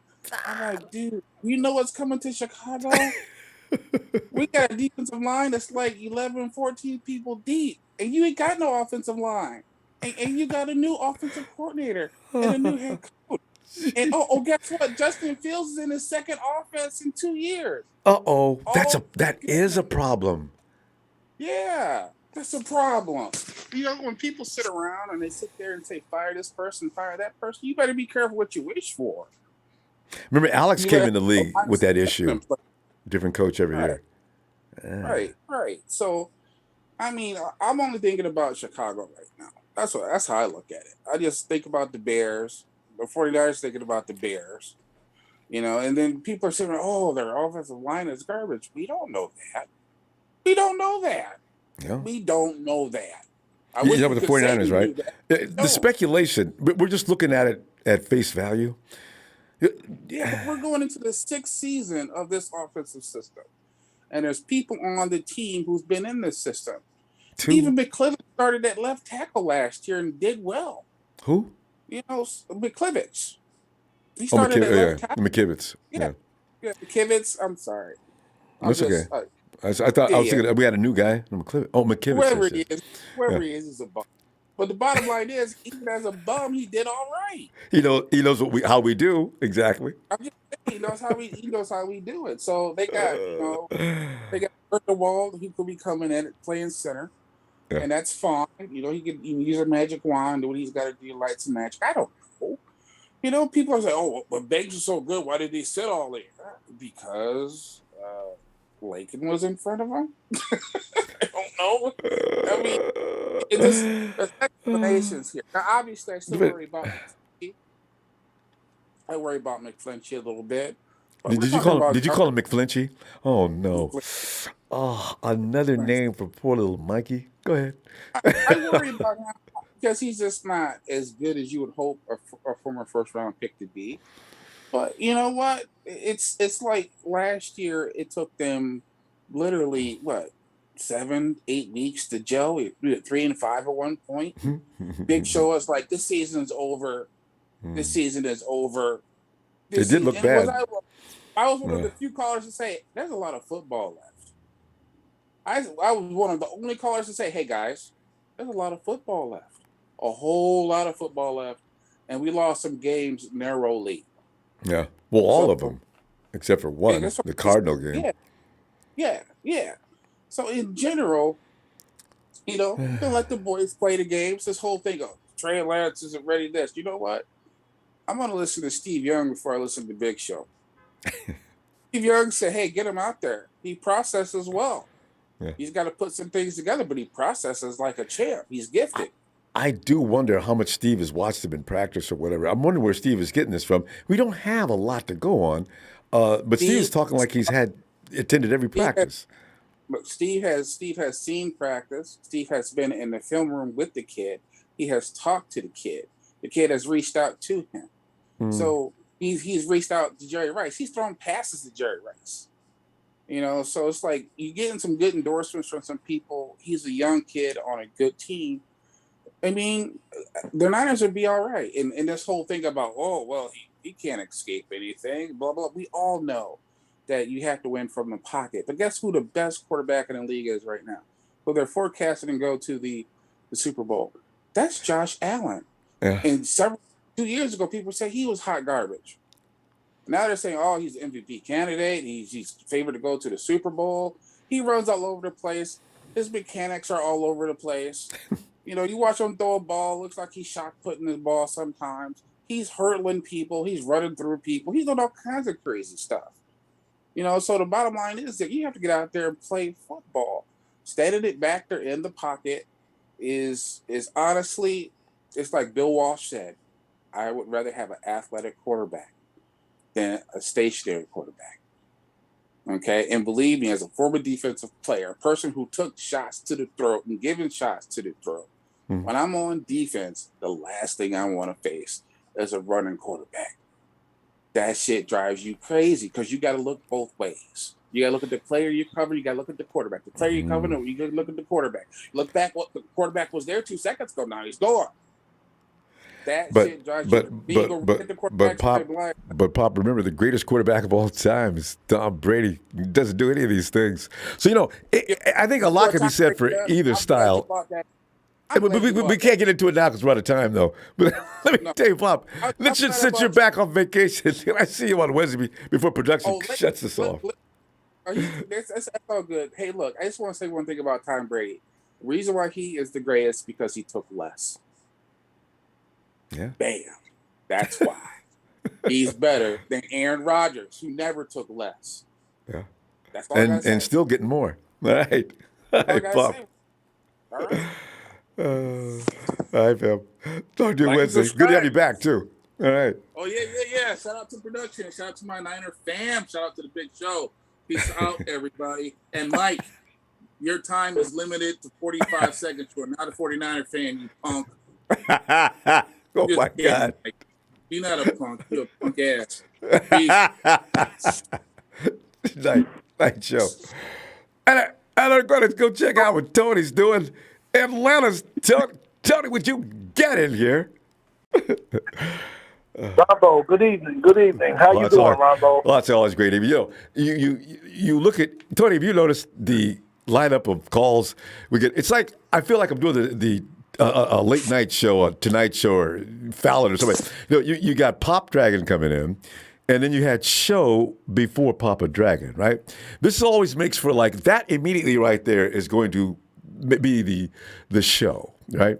And then you have the people that come in somewhat mildly. And then there's you, Tony, and Mike. I don't put you and Mike in the same category. So Mike, I don't know. Mike's probably going to wear out his welcome here at some point soon because the fact is he's telling people that the Chicago and other places, he's telling Chicago's going to win all this against the 49ers, which there is no reason to believe. He has every reason to believe it, but you can't really talk about it in the wrong circles, right? So, Tony, I love this program. I like to stir the pot up myself, too. Tony, what do you want to... Show us too, Ronbo. The people in your chatter, Man, they're coming after show. What is? He loves it. That's the thing about Rambo, Show. if he was on He stage- loves it. If Show was on stage, they be throwing eggs and tomatoes at him, man. Security would have to. You know, I love Show, man. He kills me. He comes in and doesn't care about public opinion and what you think about him. Show's going to shoot from the hip. But everybody should have that, right? That's what this show's about. If you got something to say it. But be ready for debate. It's not going to just go because you said it. Anybody said it, you know? What do you think of? It's about the quarterback, ain't it? Yeah. And we keep a quarterback issue. It's like either or, Jimmy or Trey. It's Jimmy. Why does it have to be sides? We've been doing this for years. When Kaepernick was here, anything that was opposing Kaepernick was also an issue. This goes all the way back to Montana and Young. There's always going to be an issue with the quarterbacks in San Francisco for the most part. There's a couple of years when, there was no need to get mad because we were going to get brains beat out no matter who was out there. But if there was a couple of good quarterbacks, there's going to be torn and the arguments are going to just rage. So, yeah. But Ronbo, Aaron Donald, I'm pissed. Ronbo, there's no way he's not over the cap, Ronbo. I've been saying it. I saw you do the math. I agree. Oh my God! Now Aaron Donald, you got, and all these guys are in the top 5 or 10 at their position. Stafford, Jalen Ramsey. Then you got Cooper Kupp. I saw you mention he's got to be re-signed. That's 3. Allen Robinson, the wide receiver. That's 4. Well, there's no way they're not out. No way. And Aaron doesn't care. He lost a teammate, a couple of years ago when they first redid him, and he got mad. I said, what is he getting mad for? If he wasn't asking for all the money, then that dude would still be, I forgot which defensive line, good one too. Aaron loved working with him because it made his job easier, right? You've got to know when to stop. Dominican Sue. No, it was another guy. Who's the other guy next to him? Brocker? Was it Brockers? Oh, yeah, Brockers. Yeah, you got Aaron Rodgers, another guy. Aaron, you don't need $50 million a year at this point in your career. Let Devontae get some money so he can stay. No, yeah. I got to have $50 million. Damn that. Okay. A defensive tackle making $32 to $33 million a year. Defensive tackle. Now, how you going to do? What the heck is going on? Wide receivers getting close to 30. 28, 29. And Tony Big Show says wide receivers have no business getting paid that kind of money. See, hey, Tony, you know what? There is a few receivers around the NFL that should get paid that kind of money. But you know what? It's getting to the point now everybody can get $30 million. What are you thinking about that? That means the quarterback's going to be getting 50. Everybody except the running backs. They devalue that position. So the next is going to be what? The offensive tackles getting $30 million a year.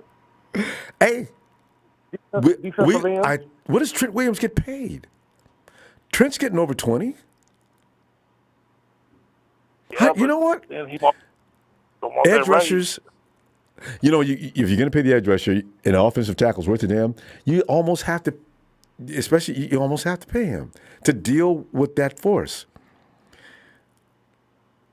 Oh, my goodness. But what was the issue while they was because I had stepped out for a minute. What was the issue while they were attacking when I came back? I heard Show talking. Big Show.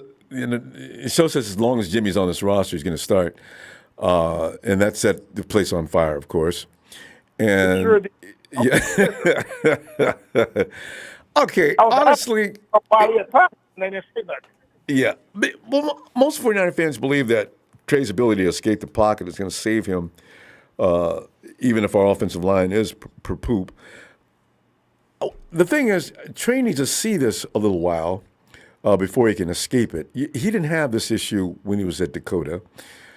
So him seeing NFL linemen coming at him 100 miles an hour, it is definitely going to impact his psyche.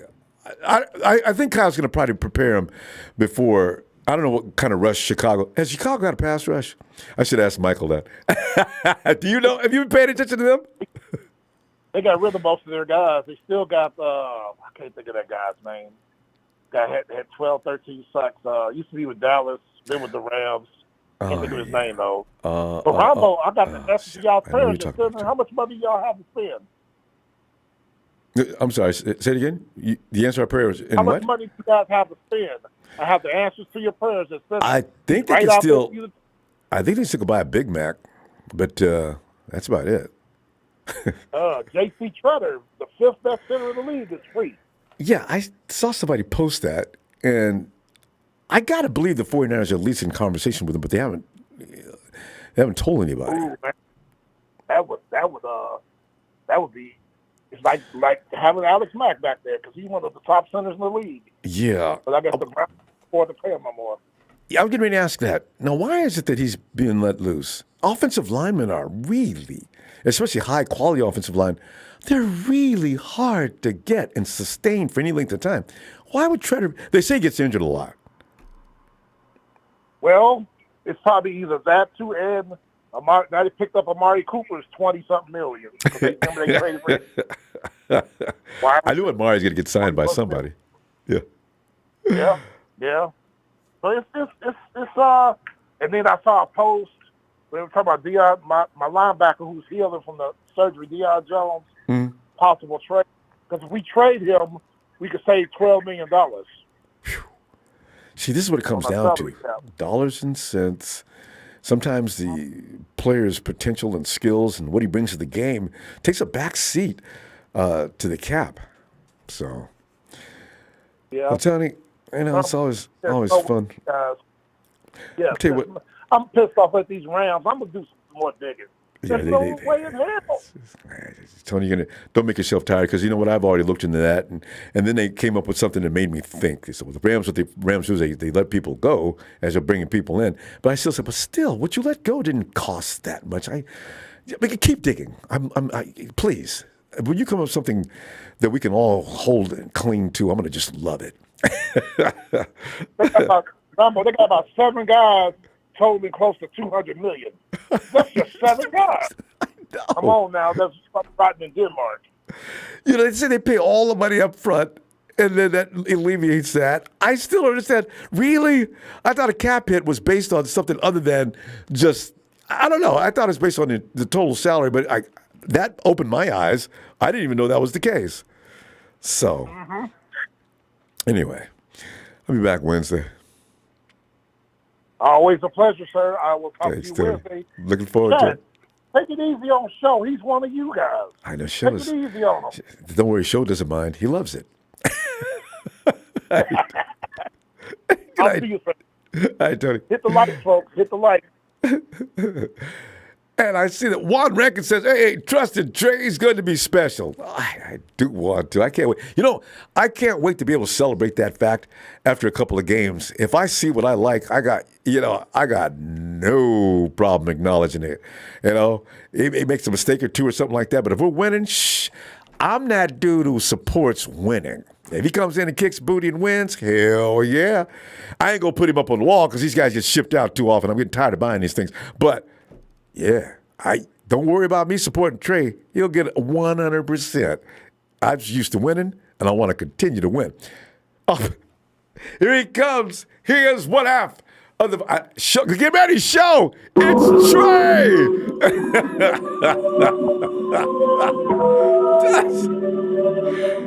He's going to come in and clean things up because, as you know, Big Show is a member of TNT. And I'm sure Trey, like Trez, is going to come in here and try to set the record straight.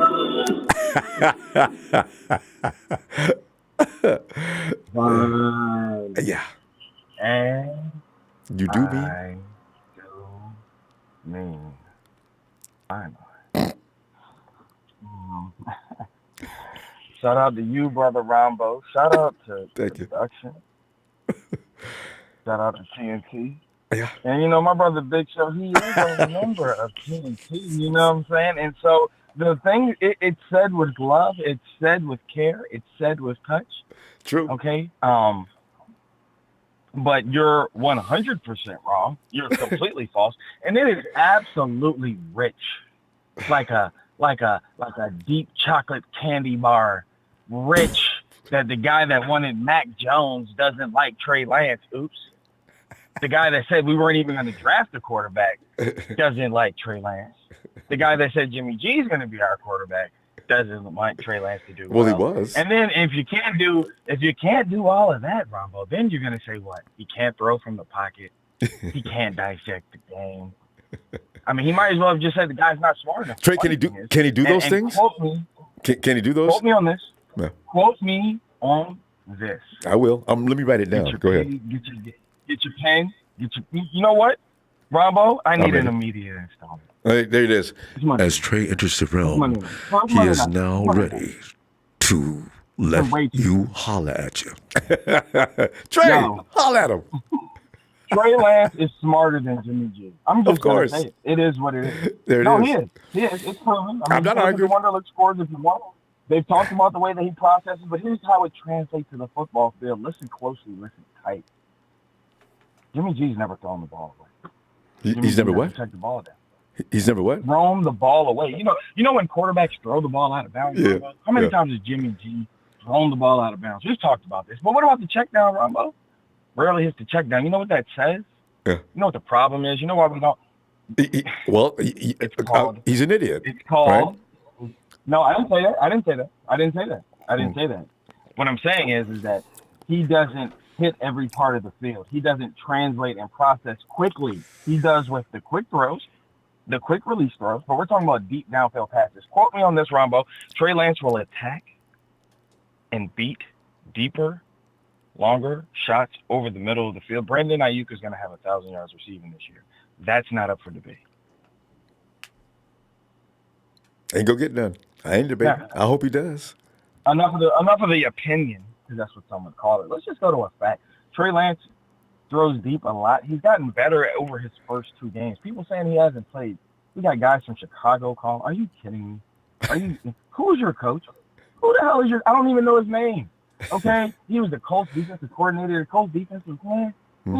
They needed a defensive coordinator when they hired him. Shouldn't they have hired an offensive coach?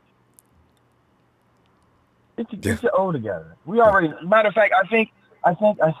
You know, I think Elijah Mitchell's still running on that defense in Chicago. We left him in Chicago. He's still running right now. The last time we were there, we were physical. We whooped that ass, real nice and easy.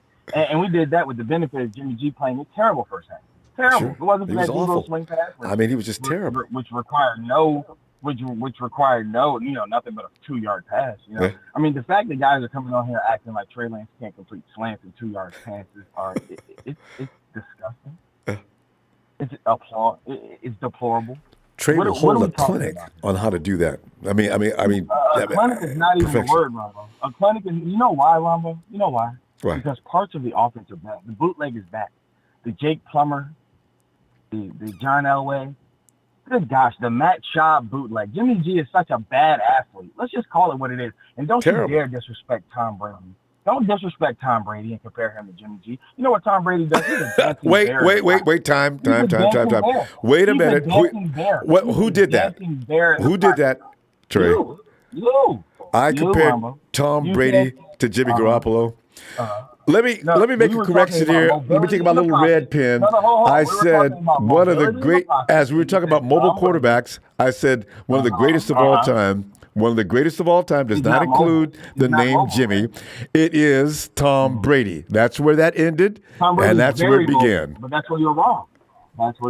He's who's the greatest? Just because he doesn't run a fast 40, just because I just said he's a mobile quarterback. He's not a mobile quarterback. No. That's all I said. He has the worst set of feet. Let me remind you the last time keep it separate. On the field, but everybody closed their eyes. The guy couldn't scramble and just lay down on the ground so we could have another 4th down. He stumbled over his own feet. Nobody touched him. Ronbo. Threw it behind him. Mm-hmm. Threw it behind himself. I seen him throw it to his mom in the stands in the opposite side of the field a couple of times. I mean, my goodness, gosh. I mean, if it wasn't for the personal pride I have in myself, 13-3. We're not gonna have to worry about it. What was the other one? 12. What did we win last year? The guy can just evade one. 12. Do you know how many plays we have 7. on the field because A Super Bowl, 2 NFC Championship games, buddy. You know what this reminds me of? This is Stockholm syndrome. You guys have that used Volvo that you won't give up. And Yeah, I'll give you that. because it's Jimmy G reliable. Volvo got us there. Volvo's a good car. Well, it was a 1995. But look, we're trying to pull up in that new thing, Ronbo. That 2022 candy paint tinted windows, upgraded sound system, push to start. Everybody else pushed to start. We out here running on a gas guzzle. Everybody else pushed to start. We Trey, running on a gas you know what? But while This is everybody's condemning ridiculous. Jimmy, This we is better. ridiculous. You know how everybody thinks Nobody it's wants easy. him, Ronbo. Trey, you think Nobody it's easy wants to make it to the playoffs, Nobody don't you? wants him. It's easy to make it to playoffs. Huh? Anybody can get to the Well, playoffs. let me keep it 100. Let me keep it 100 with you, Ronbo. Please. Jimmy G got one job in this league. He's got one job in this league. He's praying that we cut him so he can go to Seattle. That's it. You think so? That's And, it. and you know, you could be. Who knows? You could be right. It would be hilarious. That's the only place that would snap him up tomorrow. That's literally the only place that would snap him up tomorrow. And that's for an Intel. And they would be sorely disappointed with his Intel. I promise you that. But like I said. Because Jimmy don't know nothing about that offense. No, he don't. Well, I've never seen a game manager throw this many interceptions to a linebacker. Well, there's a contradiction in terms already. There's no such thing as a game manager who throws INTs. This is the biggest joke amongst fans than ever. A game manager doesn't throw INTs. But back to the game, Clay. You know what? We're out of here, Ron. Why? I'm sorry. I gotta go. I'm taking up too much time. No, because you cut people off. You cut people off all the time. Because when I hear that, production, I appreciate it. No, because I know what's gonna happen. The minute we cooking with the minute. You said game manager, and I'm trying to understand. How does a game manager throw INTs? If he was game managing, he'd be not doing that. What do you mean? Hold on. Okay. Are the kids to bed? Because I can be honest with you, but I can't do it without using one thing. All right, so here it is. Trey, if you reason have why we call intellect, him a you game don't manager- need to use vulgarities. Just get your point across. Okay, so I'm gonna say it really nicely. The reason why we call him a game manager is because he tends to F it up. Okay, and we are national TV. We can't say, yes, this guy's going to F it up. There's in no world has game manager ever been a positive connotation. In no world. I know. Is it a badge of honor? Is it a badge of honor? So the when thing we is, say that, we're politely slapping you could you call in him the a face and screw we're up. calling you a You could call him anything. But game managers don't throw into 3-inch windows when the ball's 5 inches wide. Even I have a complaint with that. One slant I'm every now and saying then, Ronbo. he does that. How many times did he get picked off throwing someplace where there was no opening? Those are I'm the telling same the balls truth. that get picked off. Those are the same balls that get picked off in big games. We Game went to manager. Green Bay Trey, and got nothing from Jimmy. What did Jimmy give us in Green Bay, Ronbo? Please tell me. If it wasn't for a block punt, we'd be talking about how we couldn't move the ball. What did Aaron Rodgers What did he do give in you? Dallas? He tried his hardest to give the game away to What Dallas. He did threw the Aaron ball to a Rodgers give you? quarterback. Throw it in the stand. You won't answer that, will I you? have to throw it to the quarterback. What I've got to did hit you in the chest with this interception. The because I can't help myself. 9-time I Pro gotta Bowl call it. quarterback Aaron Rodgers give Everybody you? in that Dallas game was screaming, no, don't do it, Jimmy. And he's sitting there saying, no, I got to do it. I got to throw it to the corner because I can't throw it 5 more yards out of bounds. I'm going to tell you This is right what now, I'm talking Trey. about. I'm so You proud worried of Jimmy about in that Trey game. I'm talking about a guy with a bad shoulder that recently got hurt a few minutes ago. And Trey, because if you've ever played football, you know how difficult it is to play with serious injuries. You talk about cute and cuddly, Ronbo. We are giving him what? He hurt us. He couldn't tell us, I'm too hurt to play, but you're too hurt to be traded. Kyle knew. You don't think Kyle knew? Because Trey Lance's finger was Kyle Lance. No. You cannot give Trey an excuse and then dismiss Jimmy's injuries. No. Hold on. No. So you're telling me the best of a bad situation can't be called the worst option? Kyle could have took him out, Trey. Kyle could have took him out. This is why I defend him. That is BS. You want to call it what it is, Ronbo? I'm calling it what it is. You're sidestepping. You gave me Trey's finger. I got a quarterback with a bum shoulder and a bad hand, and the coach won't pull him out. I ain't blaming him. I'm blaming the coach. Because what? He knows that if he doesn't play, he doesn't get a job. But when he goes out here and he plays and he can't play, he doesn't get a job. So either it's way, the it's a NFC lose-lose. playoffs. Yes. I don't give a Yes, it damn is. about the And pay. he can't I need to help win. But stink it up in prime time, Ronbo. He did it in the fourth quarter of the Super Bowl. He did it in the fourth quarter of the NFC Championship game. What big plays did he make? Hey, Where were they at? I got plenty of reasons for that you're ignoring. Shouldn't have lost that game. You spotlight Jimmy, and they should have won that game for several reasons, and they weren't all Jimmy Garoppolo. Go ahead, blame it on him. He's leaving, Trey. You'll have a new whipping boy soon. This has been enlightening. It has. I'm putting my money where my mouth is. We gotta go, Trey. I'm putting my money where my mouth is. No, you ain't. You just talking Trey-isms. It's all about Jimmy. You got a new guy next year, though. I'm going to put $1 in the chat, and I'm telling you right now, I'm putting my money. All right, man. I'll talk to you. I can see Wednesday if you got time. Let's continue. I love it. Night, Trey. Got you. All right, fam. Night. Victor A says, people really act like Jimmy haven't won multiple games where we had to get it done with his arm. Now, this is why I take up for Jimmy Garoppolo. It's absolute crap to think that Garoppolo never had anything to do with any of the winning going on. That's why I'll always stand up for him. I am not the kind of guy that's going to sit back and just say, yeah, that's right. No, it ain't. No, it's not. It's just not. Ellis, come on in. Hey, Victor, thanks for the contribution. Ellis. Yo. Ellis, come on in and join the forest fire that Big Show started. You know that this conversation tonight was supposed to be about Trey's backup between who is and it hit upon Jimmy. I know, but then we turned it, and every time Jimmy's involved in something, it's an all-out brawl. But fam, again, the question is, who's gonna back up Trey?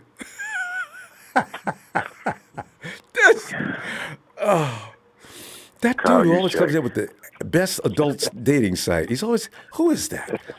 God. Okay, go ahead. Yeah, no, I was just bullshitting. I said, I think I'll use Jay. I understand he can spin it, though. He was ready to go. Was that year before last? Yeah, I know. Yeah. Yeah. So, but, I mean, it's got to be, Sudfeld, Brock. I don't see Brock Purdy getting in front of Sudfeld. It may not be the most ideal, second, third string, at least on paper or, when it comes to names and stuff like that. But I mean, who really has a strong first, second, third, quarterbacking, room? I mean, it's usually a decent guy. I mean, I think probably the best backup last year who ended up becoming the starter was Heineke. Hey, is that the Rams? If I'm being honest. No, that's Taylor Heineke from Washington. Yeah, I thought, okay, he played a lot like that Rams backup from 2 years ago. They had the same game. I thought they were it must not be the same guy, though. Oh, I think I kind of remember who you're talking about, but I don't know that guy. And he got hurt. At the top of my head. Yeah. And he didn't play bad either. They kind of got like the same game. Build and size and play style and whatnot. And Purdy, same game. Yeah, they got themselves one of those, a Heineke. Yeah. What shit? Look, I saw Heineke play some damn good football. You know what I mean? Yeah. And with confidence, and he wasn't timid. He was one of the most confident second string quarterbacks that I've seen in a long while. Especially not having any real veteran or experience, you know what I mean? But anyway, I don't know, man. It's kind of this is we got our rookie in. I mean, we're not going to retain Jimmy and keep him and have him be the backup. I mean, that's going to be too damn expensive. And that's a frightening thing about this, Alice. If something goes wrong, the season's over. Last year we had the best of both worlds. You got a high caliber draft pick backing up Jimmy. Now, the thing is, what goes wrong? We have Murphy's Law syndrome. Last year, you look at the cornerback situation. Everybody says, "Man, one thing we cannot do is lose." And he did. He goes down the first game. I said, "I'll go to hell." How now? My God. And Yeah. Well, the world turns, you know what I mean? And this is where we're at, We got to kind of, just be as confident as we can that, we're going to keep Trey healthy, number one. He's going to play well. And if indeed there's ever a time where we need somebody to fill in, they're going to be able to sustain and, do. I mean, we had, we had Nick Mullins and C.J. Beathard at one point. And, I mean, they had spurts of playing well. But there was so many inconsistencies. It's there's not much that we can benefit from on our second and third stringers all the time. There's no guarantees. That's just the reality of it all. So we have to just be confident and let things kind of let the chips fall where they may, as they say. And I don't know, Sudfeld. He doesn't look that bad, but I mean. I hear too many, I hear one thing and then I hear another. So it's kind of like, you heard about what happened in practice? 7-on-7s. Nope. There's no pressure out there. There's no pass rush or anything. He threw a pick, got the ball batted down. I said, Nick Sudfeld, tell me this is not true. There's no pressure. You got picked? Yeah, 7-on-7. You got the ball batted down? Those guys? Yeah, Casper's on the field. I said, my God, man. Yeah, no, that's crazy. I didn't hear about that. I did hear that he wasn't looking too. Ellis, it looking gets better. Hot. You know who picked him off? Well, you know what? I'm not talking about Dante anymore badly, but Dante picked him off and ran him out of bounds on a couple of plays, and Dante was out there talking trash. He threw a pick six or something, or was that Purdy that threw a pick six? No, somebody just threw a pick six. One it of was them Nate. Two. It wasn't Trey. It was a would-be pick. It was Nate. Yeah. Yeah, that's. I mean, in 7-on-7s, that's. Shit happens. I never threw a pick in 7-on-7, but it's that it happens. But it didn't happen to Brock or Trey. Come on, Nate. What are you doing? My God, we got to depend on you. No, God. So and not by nature, we had your guy as Jimmy's backup. This is why I didn't ask about Jimmy's backup. I knew about what we had. I'm kidding. Nine by nature, he's always giving me a hard time. But anyway, with Trey on the bench, now you got a backup. But Trey ain't got nobody. Yeah. Well, I have all the confidence, like I said, man, and Trey. I'm excited that he's able to get this opportunity. Ronbo, it's just at this point getting the offensive line, solidified, and we're gonna have some new faces on there, and they're gonna get their first taste of live action. They're gonna get their first taste of defenses switching up packages, switching things up, and they have to be prepared for those things, and is why it was so important that we at least got to have Alex Mack one more year. So by him not being there, as I said, I'm hoping that Jake Brendel was taken on and really studying. He's, was really paying attention to the things that, because you can't, common sense and just natural instincts and stuff you can't teach. It kind of has to be something that's natural, that comes over time, or that you just, you're just gifted with. And so, but there's other things that you can learn from, to develop those things, and it would come from another player. So as I said, I hope that Jake Brendel was really paying attention, because that center position is going to be very important. And then, with Aaron Banks, probably going to be our starting guard. And, we got these different guys that are going to be on there. Trent Williams is going to be really the only veteran on there. And Brunskill will be there, but, I think Brunskill is probably going to be starting as well. We just need to make sure we can protect Trey as best as we can, and then Trey also, make the proper decisions so that we don't have to really worry about him having an injury.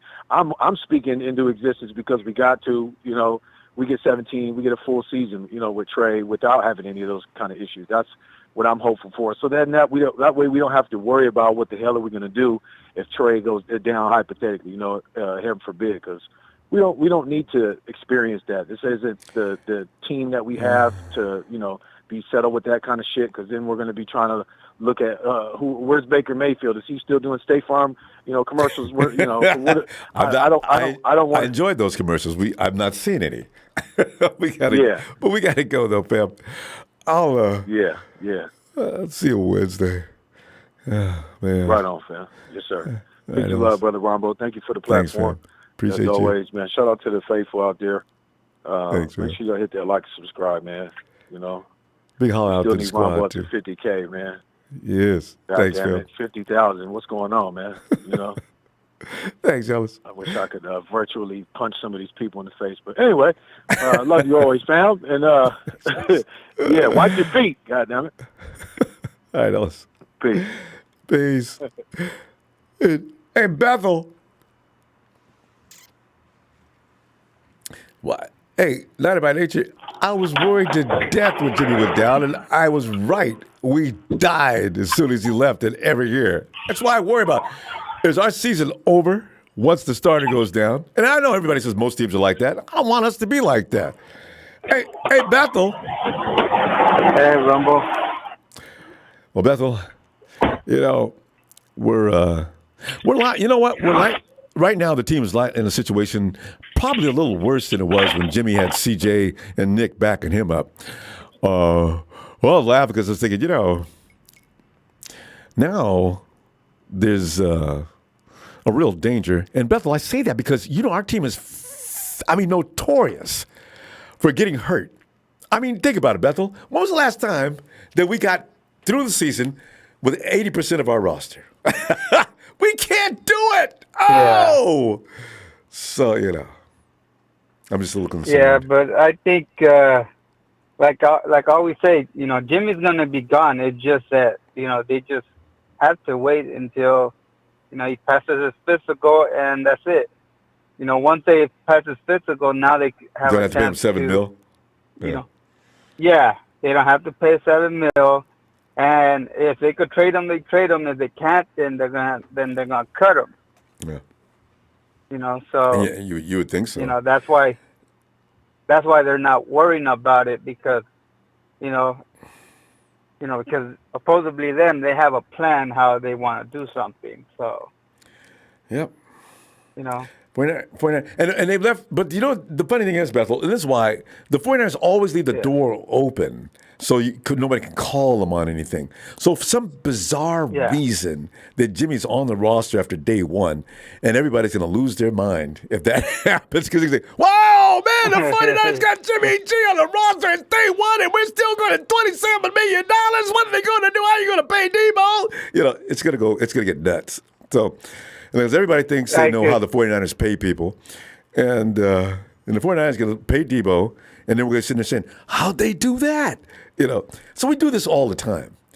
But it will be a problem, though. You can't have Trey out there worried about making a mistake because every mistake he makes, fans, Jimmy. Especially if we go 0-3 or 1-2. Jimmy. Jimmy's not gonna be in this team. That's why it's for gotta that go. to happen. Even George Kittle accepted it already. You know.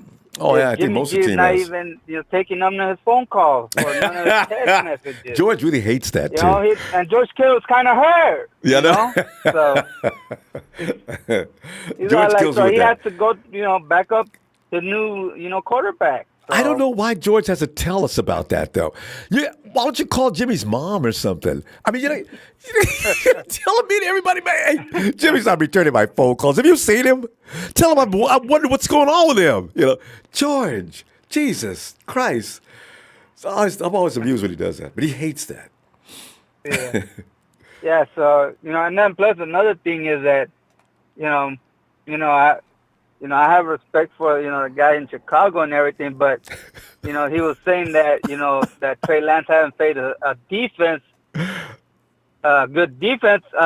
Ain't Nick Bosa top defense guy? Ain't a lot of our guys are top defense? Yeah. Fred Warner. Oh, he wasn't comparing our defense with his, though. I don't think. Yeah, I know, but, so imagine them in Trey's face, and he does some good. So that's good practice. That's iron sharpening iron. So that's gonna help our defense, and our offense is gonna help out too because of what we have. So, and that's what makes a good quarterback, and that's what makes a good defense. Because if you have one of the top players, it helps out a lot. So, and the defenses are going to have, they're not going to understand completely. And the nice thing about Trey not playing a lot last year, defenses probably have an idea of how they want to attack Trey, but they don't really know fully enough about him yet. His games has probably evolved since last year anyway, right? So Trey's going to come out there in week 1, and Chicago's going to have 2 or 3 options of attack against Trey. And then we're going to see how Trey reacts to it. But Kyle's going to be in his ear on the other side. And I think he can outcoach the Chicago Bears coach. It's when we get to games where we got to play, some of the other teams that I think it might be. And Mike, no, I'm not trying to throw no shade on you, Mike, because listen, you guys have got a pretty big misunderstanding about the Chicago Bears. Oh, Chicago defense. is a good team. They're always been a good team. It just depends on the coach how he's coaching in certain games, because they do have a good team. It just depends on them. They always game planning. They're always a tough team. That division is always pretty rough. Yeah. So yeah. Yeah. Yeah, and and then plus, I remember the Rams fans calling and saying something about Grant Cohn going to their stuff. The reason that they want him is because Grant Cohn's always talking good about them. So that's why they want him. That's why they're good buddy with the Rams, because he's always talking nice about the Rams. So and then the Rams fans like it because he's always talking trash about our team. So. No, I don't. That's the reason that they want him on their side. So, well, you got to know though, with Grant, if you mess up, and he was explaining why Trey's pass was wobbling the other day. I just saw the title. I didn't get into it, but he looks for openings and things to talk about that are going to get attention. That's going to get attention, because we've been talking about Trey's passes wobbling. I thought it's because his finger. So. Maybe I don't know what it is. All I know is I have seen great quarterbacks do that. As long as the ball gets there, that's the only thing that matters. I have seen that. I have even seen it from Patrick Mahomes throw a sorry ass fucking pass, and as long as it got there, it doesn't matter. There is no such thing as Jimmy Garoppolo. Yeah. That's why Jimmy Garoppolo got ridiculed for every last mistake. The quarterbacks make mistakes. The ball's not always going to come out perfect, tight spiral, zip right to the receiver. It's not always going to be too low or too high or right in his number. They're human. Every now and then the ball's going to come off. Yeah, some of the responsibility is the receiver as well. Mistakes. Yeah, the quarterbacks do make mistakes. The only thing I get mad at a quarterback is when you should not throw it. You know that it's going to get picked up, but you throw it anyways. Well, a quarterback doesn't. He actually thinks he has it. You're never going to find a quarterback throwing into a pick intentionally knowing that you couldn't do it. This is half the battle of being a quarterback, Bethel. You got to be confident. You got to believe in yourself. If I think I could put that ball into a 2-inch window, I'm going to throw it. Tom Brady, believes in himself, but sometimes he knows, hey, you know what, this shit might get picked off.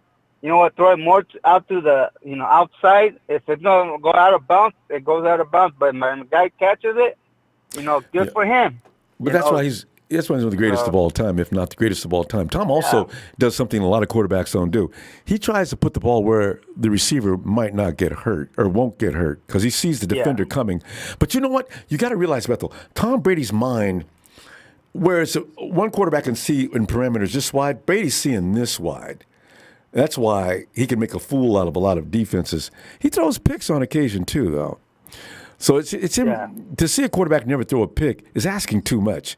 If people think Trey's not going to throw any picks next year, they're going to be badly disappointed. It happens, but it's no reason to completely define that quarterback by every pick. If that's the case, Stafford had what, 14, 17, something crazy last year.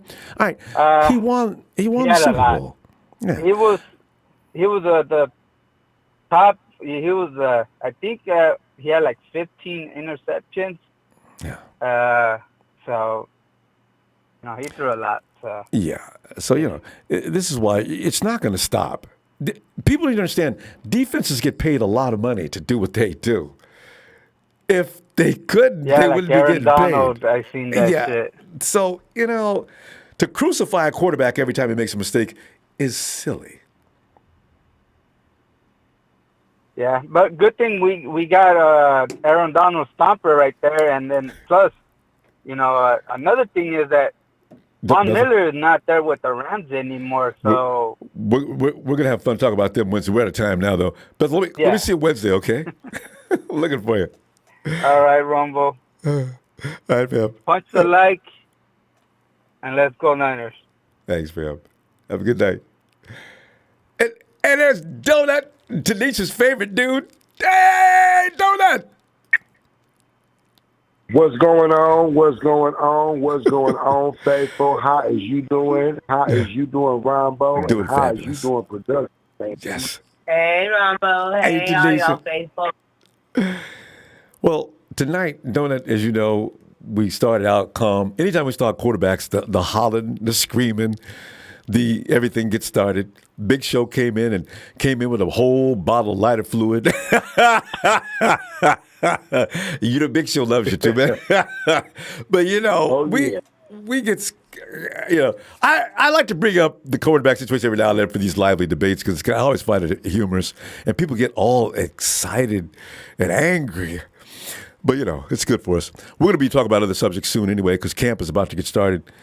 But Donut, your feeling. Now, people don't think it's a big deal to talk about what happens to Trey and then what, because your whole season, and we've seen it happen in 2018. Yeah, remember, Jimmy goes down in the Kansas City game, and that's it for the 49ers. 2020, Jimmy goes down, and that's it for the 49ers. I'm looking at Trey and Sudfeld and Brock Purdy, and I'm thinking, oh, man. This is a little more frightening than usual, because with CJ and Nick, we knew they could run the team, but we didn't know how well. But Donut, give me some on this. We're gonna get started on Mr. Chicago Bear fan Chris. I've been waiting a long time to get on this line. Now look here, brother. You over there talking all that smack. I'm going to go with my main man that's been a couple of callers ahead that said that they got some good stuff out there. Nah, that man out there drinking on some straight unleaded gasoline. Okay? You think that you're going to do anything with the Niners, man, you are smoking way more than the cheapest cigars that ever invented, not even no cohibas or nothing. We're going to get started with this. Now, you want to talk about our boy Trey Lance. At least he has a split with his 2 starts. Your man, Justin Fields, he ain't even played a whole season yet, man. He ain't played a whole season yet neither, so you can't compare that. And when he did play, he was running. He was scrapping. He had to run for his life. He didn't have a spectacular season. Okay? Damn, they killed him on one of them sacks. Now, as far as running backs, Chicago fan, you need to shut up. I just checked your roster. Your boy Cohen got caught up doing a little Instagram. Now his career is damn near over. You ain't got no running backs, Pimp. A couple of weeks ago. You ain't got no fullbacks. And you just got rid of your top target, your receiver, to the Rams, Mr. Robinson II. That's right. You ain't got no backup receivers that can do that. You better hope your rookies do something. Your tight ends is suspect. Your linemen is out of whack. And that's why I say this to everybody. When Mr. Ronbo asked you 2 questions, you was talking about your defense. Your defense ain't got nobody to stop our running game alone. Brandon Ayuk is about to go ham on y'all. George Kittle is about to go wild on y'all. And Mr. Juszczyk is about to be as a kid. So sweet, okay? But now let me get back to the situation. When Mr. Ronbo say, okay, I hear about your defense. What about your offense? Ronbo and the faithful, that man ain't had no damn answer or no damn question or no nothing to say nothing. He didn't even have a recipe for a damn chocolate chip cookie that came in a 99-cent pack from the dollar store. And all you got to do is add egg and water, okay? Let's keep it 100. He didn't even have that recipe. He had to talk about Travis Kelce. He had to talk about other teams. He had to talk about other players and all that. Your team is not ready, Pimp. Say it with me one time. Your team is not ready. So sit down and shut up. And Rams fans, besides Mr. Aaron Donald, y'all spend all your money just now. Y'all got Allen Robinson, okay. Y'all got Cooper Kupp. They got to fight for who's going to be number 1 or 2 receivers. But besides those two, you have nobody. Besides Mr. Stafford, you have no backup, okay? And with your linemen's concerned, your top lineman has just retired, which was the oldest lineman in the league. Now we're going to get off everybody else and get back to the faithful. Thank you to Mr. Big Show. What's up to my man Shabazz? And Nana Mike, wherever you're hiding, please come on out. We miss you, baby. What's up, Ronbo? What's up, Ronbo? He takes off season out, Mike. Yeah, you know, those are a lot of excellent points. Mike, you got to come back and fill us in on that void about the offense. He did say good things about Justin, that Justin's looking good out there. But like somebody else pointed out, Justin has a new offensive system he has to get digested and get ready to use between now and September. It's already near time. So, you know, we're going to find out about that and that's game. what took him so long to play this season. You know I know, what I'm saying? learning a new offense. He was good talent-wise, but he couldn't read the playbook as well as he should be, as he was ready for week 1. At least Trey Lance was ready at the gun when he came in whenever. So that also proves another point. So when our team is together like it is now, I'm not really worried about how we can do. All I'm worried about is 2 things. Let's stay healthy and let's just execute. Because healthy and execution is going to be the number 1 key factor to overtake the Rams like we always do. Shut up Seattle because they ain't got Russell Wilson no more. We gonna take out Russell Wilson in Denver because him and Sierra, they shining but still they smoking right now. They doing it real big out there. Okay? So let's keep this recipe that we got and let's let Trey fly. But Jimmy Garoppolo, hey man, wherever you go, I support you, man. But I think it's going to be a weird situation in the locker room if we decide to keep him. It's going to be too weird. Even I realize that. They got to focus, and Jimmy would be a problem because now you're not going to be able to accept anything but success, and if not, then you're going to start crying about. All right, let's let Trey sit down for a minute and let him. You know, no. We got to endure this, get through this storm, and get him up to speed. You know.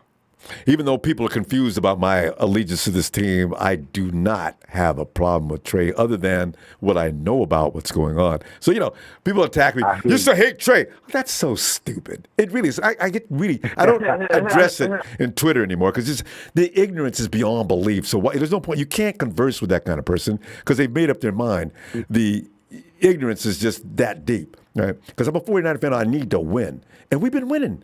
I want to keep winning is my problem. You know? Because that's the number 1 thing, man. If you're winning, everybody's happy. Mm-hmm. But, you know what I'm saying, when you're losing, people like to point fingers. We're not going to point fingers at Mr. Trey Lance like people been doing Garoppolo. And, man, and people, the way y'all been doing Garoppolo out there and still talking about that, man, it's unfair. Y'all need to stop it. You know what I'm saying? That man took us to a Super Bowl and 2 NFC championships, okay? He didn't do it by himself, but without him, we wouldn't be there. So keep it real, Fife, keep it real. You know what I'm saying? Now, when he goes to another team and has success, not over us, but when he has success, I want all y'all to take your finger, put it up to your lips, and go, shh, to yourself. Tell it. We got to go. I'm going to tell you what, I always appreciate when you get in there. That was a great minute. I listened to you. It was just perfect. And you and Tanisha have a great night. I'm going to see y'all Wednesday, okay? Yes, Ronbo. Thank you. You too. Thank you. All right. And I said, that's Donut and Tanisha. See, that's how you get into fights. All right, let's get quick to the phone. Ice, come on in, Ice. Say it again, ice, baby. Baby, too cold. I'm trying to hurry. I'm running out of time. Ice, jump on in there, cause and give me some on this matter. Cause you probably listen. You know what's going on. What's your feeling? You know I'm about to hit you up, man. Listen, not a game. Relax. Y'all about to get listen. Ronbo, everybody in this room, everybody who's listening. Ronbo, my brother, get your popcorn, get your nacho, get your hot dog, get your hot wing, get your beer, get your Coca-Cola, whatever the fuck you drink, student language. You about to see a show. You about to see the most special things you haven't seen in about since Montana days. I'm telling you right now, mark my words. This kid is going to show up and show out. He's about to put the NFL on notice. They're going to be like, I'm telling you, you know what? I've been watching football 56, and I've been watching football 45, 50 years. It's like 45 years since I was a kid. My first team was the Cowboys in the late 70s. I turned to a 49ers fan from the Montana to Clark Catch. That made me turn into a 49ers fan because I love Roger Staubach. But anyway, now to Mr. Big Show. Listen. Stop smoking that shit stuff you smoking, bro. Listen, man, I'm not even worried about none of that at all. We are so deep right now across the board on the defensive side of the ball is crazy. We were out so thin last year in the back end of our secondary. It was insane, and our linebackers. We're not no more. Guess what? We got a ton of guys in the secondary. We got a ton of linebackers now. Oh, we're not thin no more, and they all can play. Now on the offensive side of the ball, I'm gonna make another prediction. This kid's gonna. I guarantee this, Ron. I'm gonna mock my words. This kid's thrown for 4,000 yards in the season. I'll put money on that. He's thrown for 4,000 yards this season. Watch and see what I'm telling you. We're going to have 3 wide receivers. 2 of them is going to be with 1,000 yards, and 2 more is going to be close to 1,000 yards. That's how I'm telling you, man. Shanahan, Jimmy G is going to end up in Miami after they were cut him, and we're going to end up playing them at the end of the season. That's another prediction. I'm telling you, get your popcorn, get your hot dogs, get your nachos. It's going down, Ronbo. Everybody stop flipping. Don't listen to these fools. They don't know what they're talking about. I've never in my life seen a kid work this hard. The only thing that'll hurt him, he's got the physical talent. Is everything that goes on between his ears. He gets that part right there, which I think he will, because he's such a film junkie. As Steve Young said it himself. He gets that part there, man, you're going to be lost for words. Robert, you're taking that poster down by the 3rd game. The poster goes down. It's got to be so. See, because unlike a lot of people, I got respect for this guy. Like I said, I got respect for him. No, I'm just saying, we've had a good time since he came, mostly. So when he leaves, ceremoniously, he comes down. Yeah. Well, you don't think. See, you know why everybody's talking about this about Trey Lance? You know why? You really want to know why? Why do you think they're talking about this like Trey Lance? You know why? Why? They're scared. Of what? I'm telling you, because the league is scared. They didn't want us to get him. I'm telling you. This is why you hear all the negative shit about, oh, he can't make the throws. Oh, he's not going to dodge it. I'm telling you, they're scared. They're scared. Anytime people like the media and all the NFL, all these people start talking shit like that and want to downplay this kid because they're scared. You know, one thing though, if he sat Jimmy down last year, I think that's what the writers are basing some of their venom on. If he sat Jimmy down at any point last year, they wouldn't be talking about him. They made that a point during the season too. So he does have to go out there and prove things. And I think they'll let up off him. Because we only got 1 minute left. Go ahead. Okay, 1 minute left. Let me tell you this. Rewind the clock to when we played the Seattle Seahawks. That game we lost. Yeah. You remember he came in the game?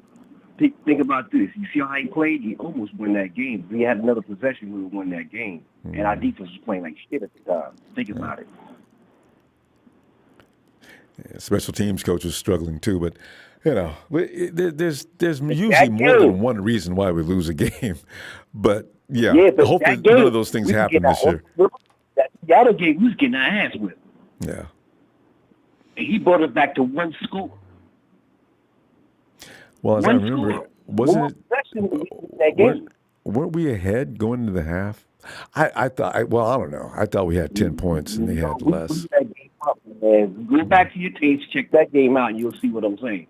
Anyway, are you talking about the game at Levi's? Oh, that's the one Trey was in. All right. Anyway, have a great night, fam. I'll see you Wednesday if you got some time. Hope you do. All right. Yeah, I do. I'll be able to get at you, man. All right. Looking forward to it. Y'all listen to Ronbo, like and subscribe. Check him out. He's the man. Don't let him down, man. Thanks, fam. Have a good night, Ice. Say hi to that little girl of yours, too. How's Nina doing? I will, man. All right. She's good, man. She's good. She's passing out, man. Awesome. All right, fam. Hey, we going to do some games, too, man. So I'm going to hit up with you. All right. Looking forward. All right, fam. All right, bro. Night, Ice. And Big Show says, I have no problem with Trey sitting 2 years, Jed. That's what I told you about Big Show. Big Show does not care about the stuff being thrown at him. He keeps coming. Shout out, thanks for the contribution. Hey, Bill. Okay. I've been waiting. 2017 on Brian Hoyer and Beathard as quarterback. 2018 we had Nick Mullins and Beathard as quarterback. Yeah. I want to get some things clear to everybody. We were about killed. Why the thing about what Alex Smith had to say, it was so horrible for him that the fan base ruined him almost by all the boos and the hostility. I'm going to make this clear. Yes, Trey played last season a little bit, but this is his full rookie season. Do not boo him if we don't win a lot of games. Keeping that out. Be positive. Hold your head up. People thinking it's going to be great. They're shooting for the stars. They're saying this, that, and the plus. He's going to be his rookie season. So with it being his rookie season, don't expect a lot. Be surprised if it happens. Be happy if it happens, but don't get mad if it don't. You need to prepare yourself for if you guys don't have a good season, still keep that positivity and don't ruin the kid. This is why, are you there, Rumble? Yeah, no, I'm listening. I just didn't want to interrupt. Go ahead. I tried it. Only interrupt Trey because you throw us a lot of Treyisms. I can't stand it. Okay, go ahead.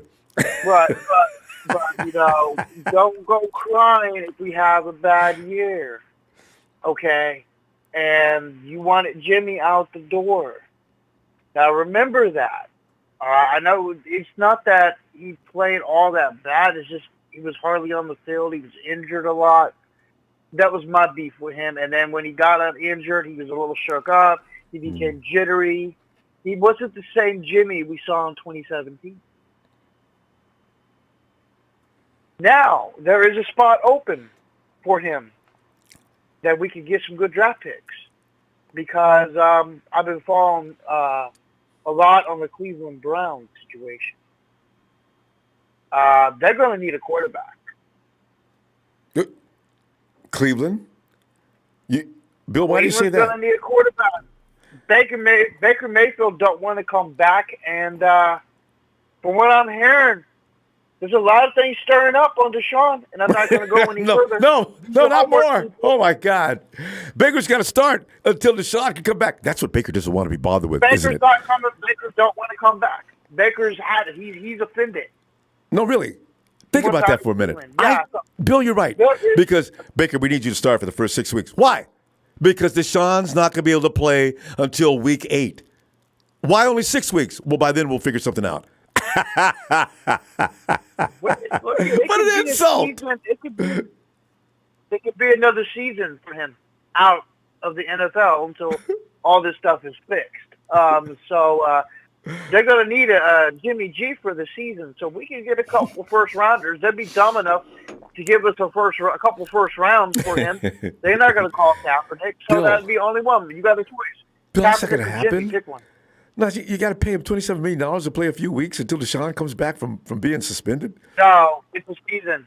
I'm telling you, it's going to be a season. You think my Deshaun God. is not going to make you think they, It's wow. bad, bro. You do He your signed his homework. I'm not contract talking- already, didn't he? It's bad. Deshaun could be out the entire year. I didn't think about that. Yep. So No, they won't do it. Bill, they there's- won't do it. there's a It's bad for landing the NFL.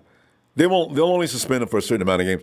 You can't do that to your own product, even if you're Goodell. I Look can't. into it and you tell me. Look into it. Look into it and you tell me, man. There's like 3 new cases that came out. When? Recently? Yeah, recently, just recently, like about 3 or 4 days ago.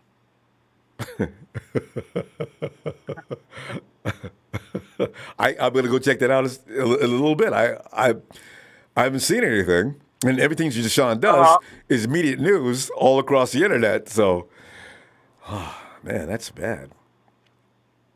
Yeah, it's pretty bad. I followed this guy Mike something, and Matt Moore says he's out for a year. What? Mm-hmm.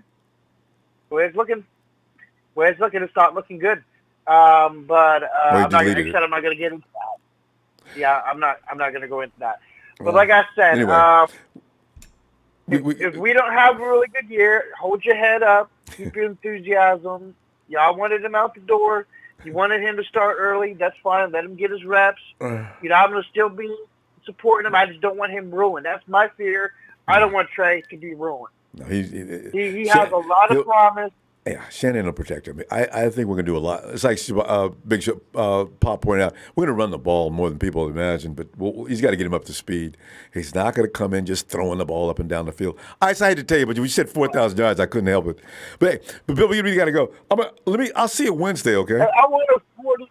I'm not going to be on Wednesday. I'm probably going to be on Friday. I got a lot of things I got to do on Thursday, so I'm going to hit the bed early Wednesday. I want a 49ers shout out. Keep your enthusiasm.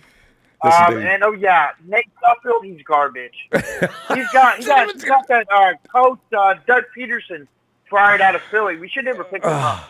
Give me a That's so true. Bill, we're gonna go. Let me give you a shout out. All right,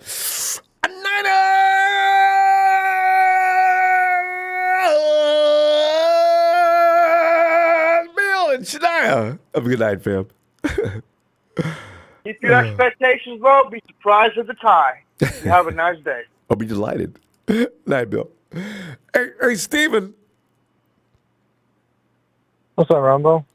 Steven, as per usual, the fun conversations that involve quarterbacks on this team, we're going through what we always go through.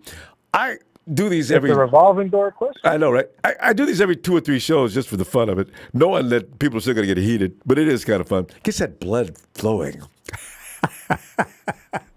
Steven, you've heard what's going on tonight, and Big Show's been like the co-host tonight. He's throwing up things and saying things. What are you thinking? Honestly, Ronbo, I don't care. I think I'm with everyone. Yes. I was just tired of the QB questionnaire. I mean, don't get me wrong. I'm all for Trey Lance starting. I'm all for having a better season. I think we all are. I think we're due for our due diligence and having a better season this season. But the interesting thing about it is that I just want to know what the hell is going to happen with Nate Sudfeld. That's it. See? That's all I want to know. And the fact that Jimmy isn't participating in minicamp because he was excused just kind of tells us, all right, that's the exodus right there. That's the final, And that they made a note of that. Of course I don't know why they made a note of it. Of course he's not coming to minicamp. He hates you guys. Like, what the fuck? Well, not only that, isn't he rehabbing? I mean, what is the point? Yes. He is still rehabbing. Now, and it's, again, I mean, every time we talk about QBs, we have to remember that offensive line. Who is going to be our center? Who is going to be our starting, right side? It's the left side's solid. Don't get me wrong. I like the left side. The left side looks promising. It's the middle and the right that is the real bad side. Inside right, outside right, and then center. Cannot forget about that. But I did see something interesting earlier. Something about how George Kittle is a better pass catcher than Devontae Adams. I don't know. It was some weird article that I got on on NFL. Really? Somebody put that out there? Ranking. Yeah. Well, George is good. I don't know if he's better than Devontae. Why did they even make that comparison? I don't know. I was like, that's such a weird comparison, comparing a tight end to a wide receiver. And it was something so off the beaten path. When I was at work today, I saw it on my watch. Like I had to stop and think, because all I saw was George Kittle over Devontae Adams. There was like a little sign, a little Pac-Man sign, pointing towards George Kittle and then Devontae Adams. And I thought, oh my God, did we just trade George Kittle for Devontae Adams? I almost lost my mind at work. Wait, but here's Steven, if you want, look this one up after we get through here too.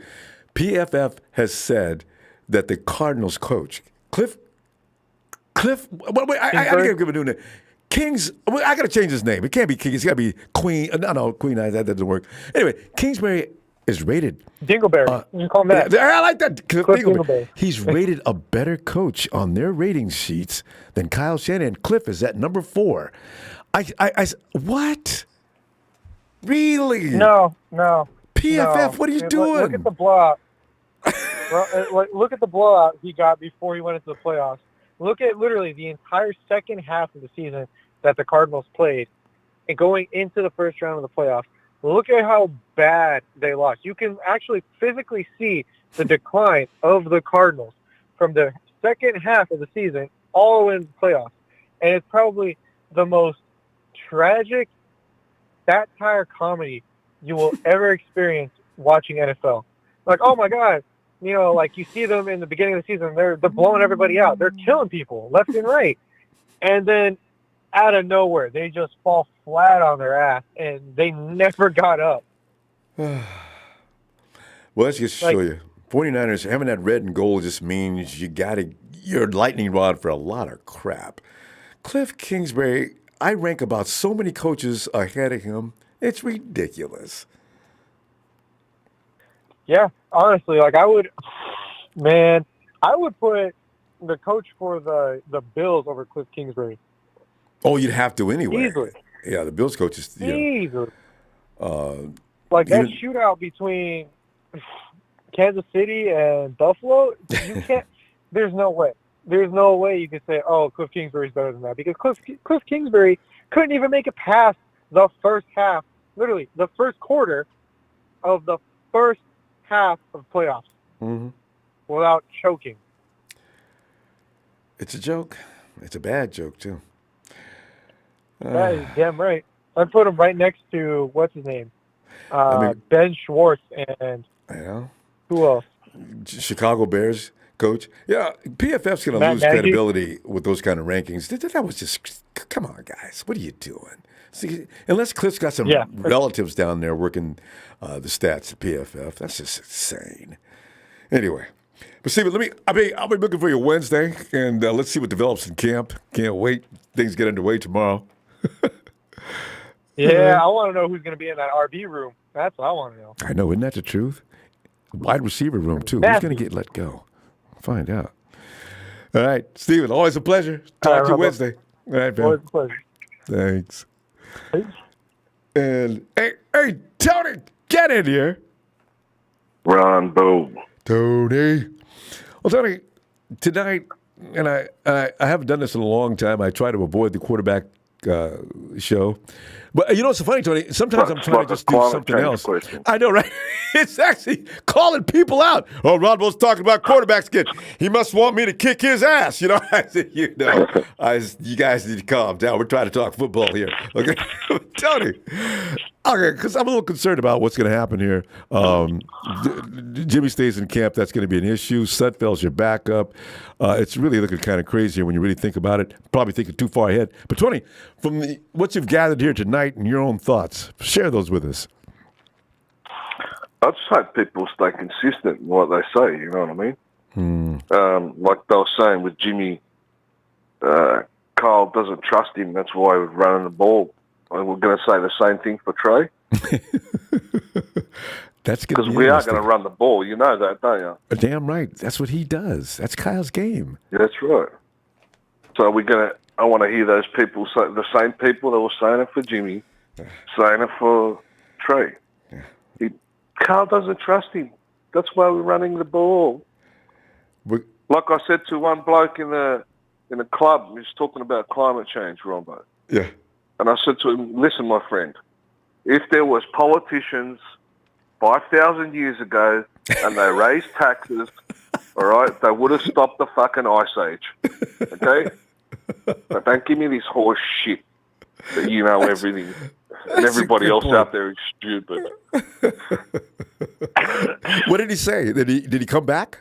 Do you have any response? How are you going to come back to that?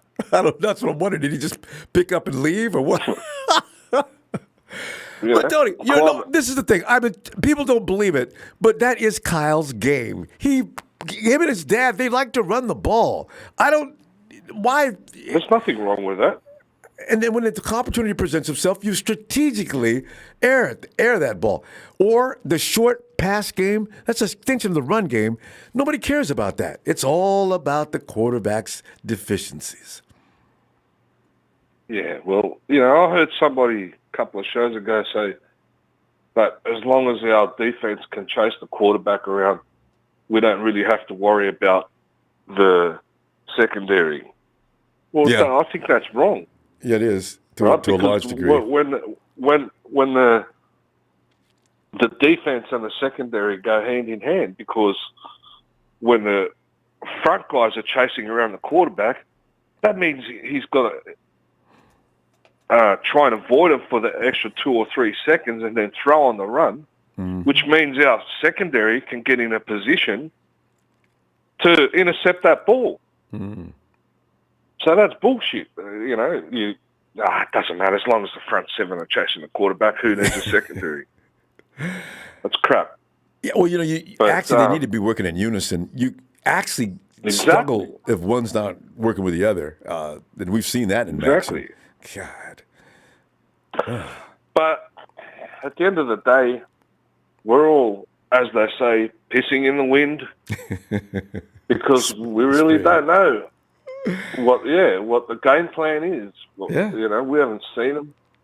Yeah, we haven't even seen preseason yet. So yeah, I don't know why all these people are getting heated up. Hot under the collar and this and that. Well, it's commitment, Tony. It's commitment. When you say something, now everybody last year, like you said earlier, well, they're running the ball a lot because Jimmy can't throw the damn thing. Okay, see, now you've already committed to that. You've been exposed, and your signature's on that. So now, if that happens next year, like brilliant point you brought up, if we're running the ball next year, now what? Now the fights are going to get started. Well, Tony, I can guarantee you, it's time for him to get fired. I guarantee that's coming up. Well, look. We're here. We've got the privilege here to come on your show and vent and whatnot. But I can rest assured, mate, that the two biggest people under pressure are Kyle and John. Oh yeah. I mean, they made that. As much as we want to win, they're the ones that made that move. Yeah, and I'm pretty sure Kyle wants to win because one of his disciples has already won one. It's embarrassing. So he's under pressure from all sides, and he's not there to lose, put it that way. He better not be. He's there to win. Yeah. But this move will decide, will show whether it was a diligent move or whether it was a mistake or whether it's going to take them another 2 more years or 3 years, us waiting around and wishing we could have made it to this, to the big dance again. Oh, God. You see what I mean, Ronbo? like that Trubisky situation where we don't renew Trey's contract. This is the most, and that's when someone's going to get fired because you ran that risk, you drafted up, you gave up a lot of stuff, and it didn't work out. Guys, I got to hold somebody responsible. You know how this business works. Jed, we understand, and we've already resigned. Okay, it's okay. Look at Jimmy Ward, Ronbo. Yeah. Right? Everyone used to call him Hospital Ward and bloody this, that. He's injury prone. He's rubbish. Get rid of him. Yeah.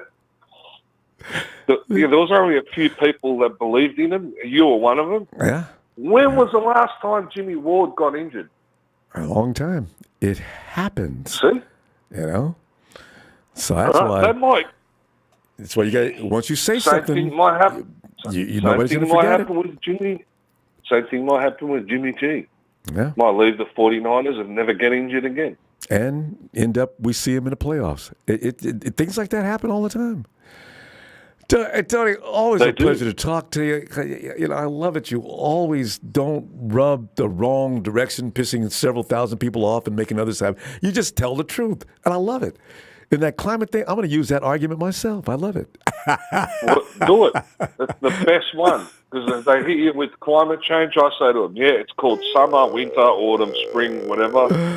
And I say, mate, if that's real, then 5,000 years ago, if there was politicians and they raised taxes, they could have stopped the Ice Age. Tony, you have a great day. I'm gonna hopefully see you on Wednesday, okay? Cheers, brother. Shout out to everyone. Thanks, see you in the next chapter. Looking forward. There he goes. Tony, that man of reason. It's always fun. And Trey, you can learn from Tony, you maniac. I'm going to go. Thanks for contributing tonight, guys. Please subscribe so we can get together. We have this kind of fun all the time, and you'll know when we're getting ready to do it. Hit like. Hit it. See you Wednesday.